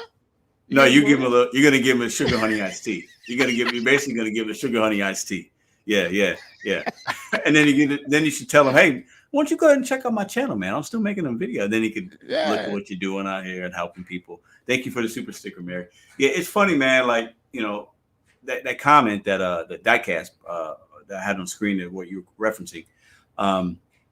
You know, it's funny because, you know, we're delivering food, right? And I think you touched on this topic months ago. Like, most of society looks down on us. You think about the pizza delivery guy and this and that, and they look down on us. And some people that do this work, they don't present themselves good enough sometimes, right? So it gives this stigma as to a pizza delivery person or food delivery driver. And, you know, so I think a lot of society looks down, like, you know, they tell us get a real job and I ain't tipping you and this and that. And, you know, you doing the work that a monkey could do. Like, you know, we've heard it all, right? We've literally heard it all, right? And this work has the barrier of entry is really low. It's not difficult, but to make a living off of it, like UDM does, you got to be skilled. There's some skill involved, okay? Yeah. You have to figure out how to make it work for you and balance things. We got to do our own taxes. You got to put money to the side. There's a lot of things that go into it if you're going to do it full time, right? Yeah. So when people kind of like look down at us or whatever, or snicker or roll their eyes, or you're just a pizza delivery boy, like, yeah, okay, thank you. Like, what? My bills are paid or your bills paid? Like, you know, like, who cares? Like, work is work, you know? So I always thought that was kind of funny. But I try to tell people, we briefly touched on having your back against the wall, right? You're going to absolutely do what you got to do, right? Now, as a worker, as a W-2 employee, I was making $700 every 2 weeks, man. I remember you talked about that. That's $350 a week, man. Yeah, like, and my son's son's health insurance was $700 a month. Yeah, that ain't no money. I can't take care of myself. I can't put gas in my car. You got nothing left over. I got nothing. You got nothing. Yeah. I barely have anything to take care of myself and my kid, man. Keep lights on, keep food on the table. Nah.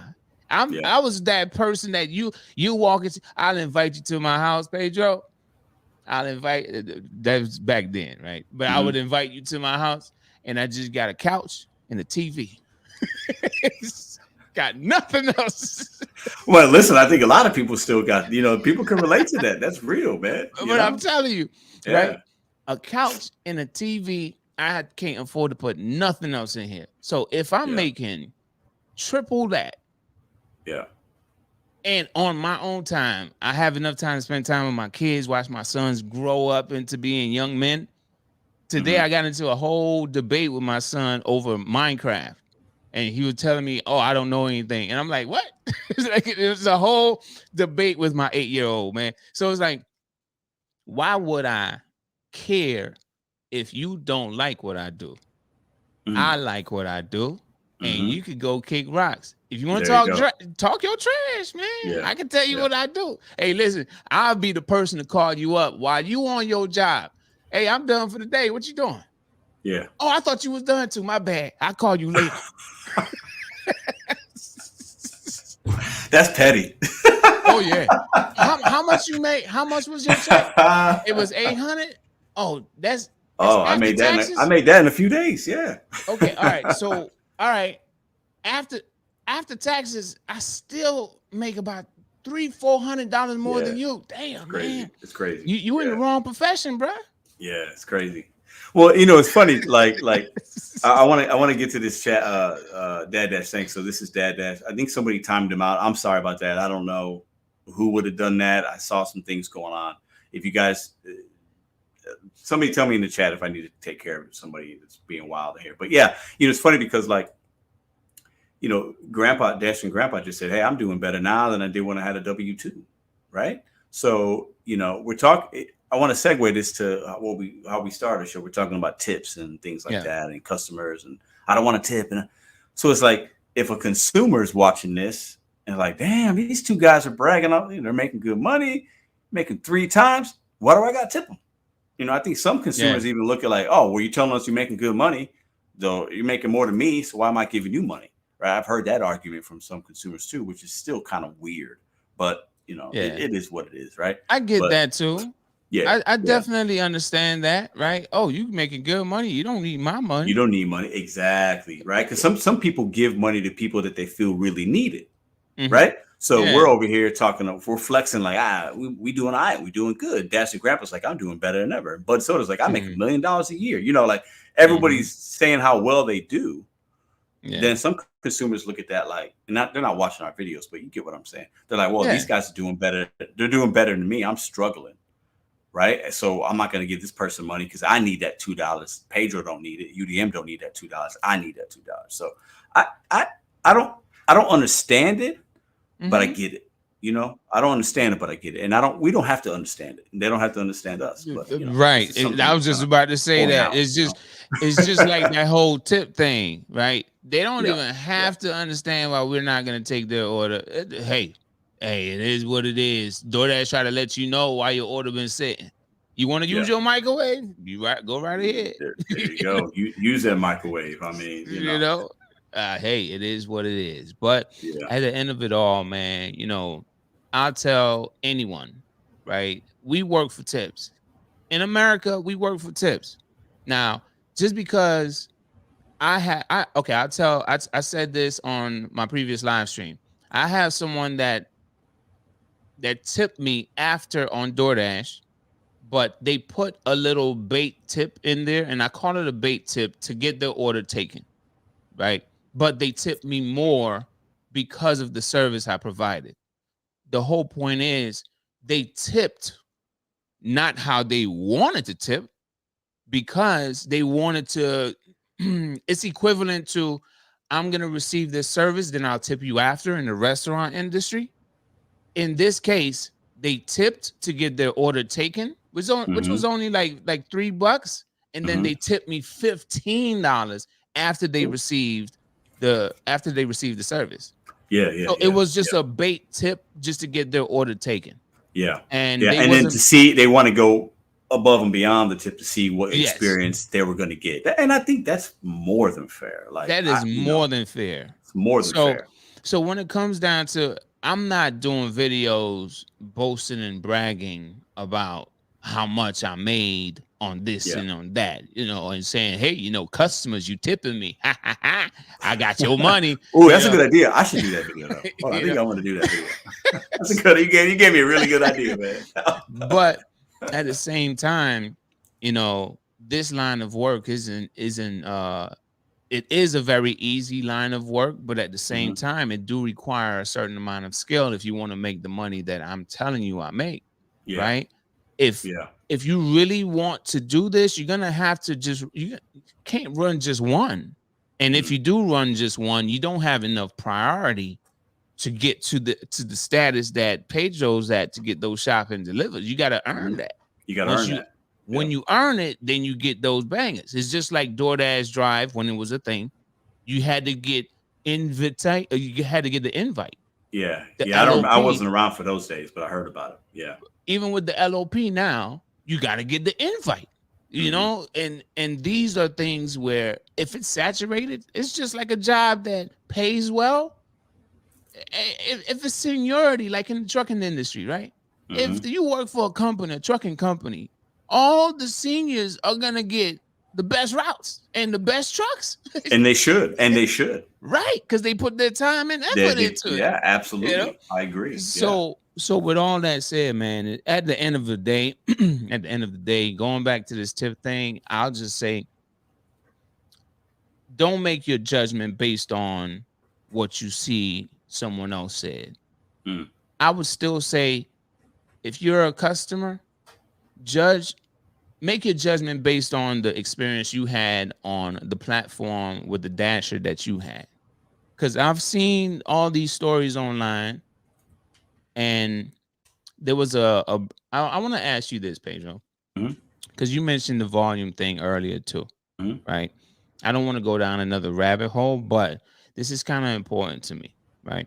When it comes down to this whole tip thing, do you feel that it's really going to affect volume to the point where we're never going to have any more DoorDash volume like we have now? No. Or is it going to be a brief moment where people are just going to fight back in a way? And then they're going to be like, you know what? I really use this because I love the convenience. And I know they saying we got a tip up front. So I'm probably going to leave an extra buck, $2 extra now. Yeah. Because I love the convenience. Do you feel it's going to be a permanent thing that 95% of these 95% of customers are just going to leave and never come back? No, I think it will. I think it's going to make such a small, insignificant difference on volume overall. I think, maybe a few people here and there, but I think people like convenience. I think DoorDash is very convenient. It's a fabric of many people's lives. They order daily, weekly, right? It's convenient. They order Instacart once a week. Like, I see it, I think the way that people are moving and using these apps is very, the frequency is going to continue to be there. Now, I've seen other people say that DoorDash's volume's down and things. That might be true overall, but that's maybe more a part of inflation, not a tip thing, not a tip alert, Right. So I think the volume's still going to be there for the most part because people are just we have a new normal, right? We like convenience at a record. I mean, more people are ordering on these apps than ever before. And that actually, based on DoorDash's numbers, has continued to climb, right? Yeah. Even past DoorDash might be struggling financially for other reasons because they spend a lot of money on marketing and they've had some other things going on, but people are still ordering on these apps. So I think the volume is still going to be there. I think the saturation obviously can make us not feel like it's as busy, but these apps are busy, and I don't think this tip alert thing is going to really affect a volume at all, in my opinion. So now I got into a conversation with someone about the volume, right? And I'm like, this is not going to happen on the video. On the previous live stream I said, we've dealt with so many controversies on this platform and people still place orders. You think this is going to stop them from placing orders? I mean, think about, to your point, the countless TikToks, the IG posts. I mean, it seems everything that's viral, at least 99 out of 100 is a negative thing. I mean, I've seen UDM. I've seen some nasty things in the last month. People doing all kinds of stuff to food. You know what you probably seen some. Yes, bro. I mean, just nasty to the point where I'm like, is that shit real? Like, is that really happening? Like, that is this. And I've worked in the food industry a long time. Right. And I've never seen one of my cooks do nothing crazy. I'm like, is that real? Or are they just trying to be YouTube famous or TikTok famous, right? And like all these news outlets, they tend to talk about the negative things, the consumers that are complaining and this, and the drivers that are taking craps in lobbies. Like, like we've seen it all, right? Right. So if that's not going to stop somebody from ordering on a platform, you think an alert is? Not really. No, exactly. we got people defecating in trash cans. While, exactly. It's ridiculous, man. But the fear of, man, it's gonna make us look bad and this and that, and I'm like, okay, I understand what everybody's saying, but we have dealt with a lot worse. Yeah. And people are still placing orders. It's a good Don't point. think that the volume is going to decrease because of this alert or this notification that you didn't want to tip.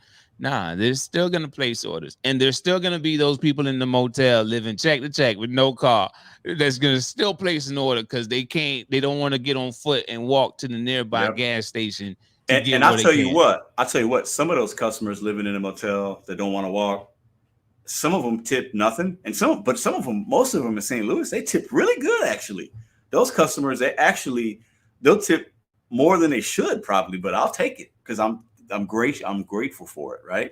Because they understand that we're providing a service and we're doing something that they can't do, or maybe they're disabled or they don't have a car, or they don't want to get out, they're watching the game. So some of those customers are like really, really, really good. I mean, some of the better orders I've delivered to places, some drivers be like, I ain't going over there. That doesn't look like a good area. I'm like, if it pays me, I'll go. As long as it ends at midnight, I'm going to go. I don't care. Right. But that's a good point, man. That's a really good point. Listen, this has been a long convo. I think hope you guys are liking it. Hit the thumbs up. I like to keep, lately I've been liking to keep these shows for 2 hours. So we're going to keep UDM on for another 3 minutes and a half. And then we're going to be a 2-hour live show with just me and UDM. I think it's a pretty good show. I had fun, man. Even if I still have about 3 minutes and 15 seconds, right? I did have some fun, but I really hope that, people just digest. You don't have to agree with me. I'm not begging for your agreement at all. I'm just saying, if you question anything I'm saying, try it. Whether it was the hour blocks, right? Whether it is the cap, like look at your earnings, right? Whatever that is, okay? Anything you disagree with, that's cool. I have no issue with it at all, right? I welcome disagreements because hey, Pedro, I don't know if you ever dealt with this, but have you ever had someone disagree with you and you have all your facts to back it up? This is your argument. And then the minute that you bring that to the table, they're like, oh, you think you just know everything. And then they just kind of like dismiss every fact that they brought. This is, I don't want to argue. I don't want to argue. I have my experience. I have other dashers that were on board helping me with my experiments and their experiences as well, which was very similar to mine, not just in my market. If it's different in your market, by all means. The tier system isn't in every market, right? The shop and deliver isn't in every market. So if it's not in your market, then you probably have a different experience. But I would say anything you got from this live stream that I might have said, that Pedro might have said, or in previous live streams from Pedro, previous videos from Pedro or myself, just try it out. And if it don't work, then cool. You come back and tell us, hey man, it didn't work out, and it's no harm, no foul. Oh man, well, what market are you in? I'm in St. Louis, or whatever, So I definitely appreciate you, Pedro, for inviting me, man. This is somebody mentioned earlier that they're glad that we're friends now. And I'll say it, I said it before and I'll say it again. I didn't give you a chance. I own that. You know what I'm saying? Yeah, and we and I reacted to certain things in a not good way, right? So I think, I think it's really good for the community to see us come together and be Yeah, like, what happened. We're both men, we're fathers. yeah, That's important to us, and we can relate on that level. We're both content creators that have yeah, been through some shit. We can relate yeah. on that. So we have way more in common than we have differences, but we have Right. differences, and that's okay because we're men. We could talk about those things. We could go on a live and just say, let's just talk about these things and chop it up. And so I think that's really, really good. And I think Yeah. with as much negativity as we've been through or that other people are going through now or people that the Mm-hmm. viewers see, most Mm-hmm. viewers, the drama could be fun sometimes, but that shit don't last. And Yeah. it's not what's going to help people put money in their pockets. Right. Right. So for me, I think you got two gentlemen here that are trying to make you guys more money and also entertain you along the way. And I think that that's good. It's great, actually. So this was long overdue.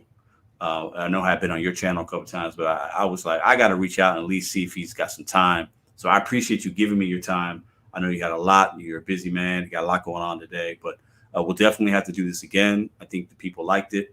I had a great time. This 2 hours went by like that, so that's always Yeah. good. Um, and yeah, I appreciate you, man. And I'm gonna be, just so y'all know, I'll be in Cleveland. I'll be in Cleveland actually, just in like, what time is it? I'll be in Cleveland in 12 hours. So Jamming Gig Mom, I got her comment up right here. She says, "Thank you, Pedro and UDM, two best gig tubers in my eyes. Appreciate you, Jamming Gig Mom. I know she's a big supporter of your channel as well. I'm going to be able to meet her. She's in Cleveland. So if you're in the Cleveland area, check out my community post or you can email me. There's some things you definitely want to be a part of, all free events.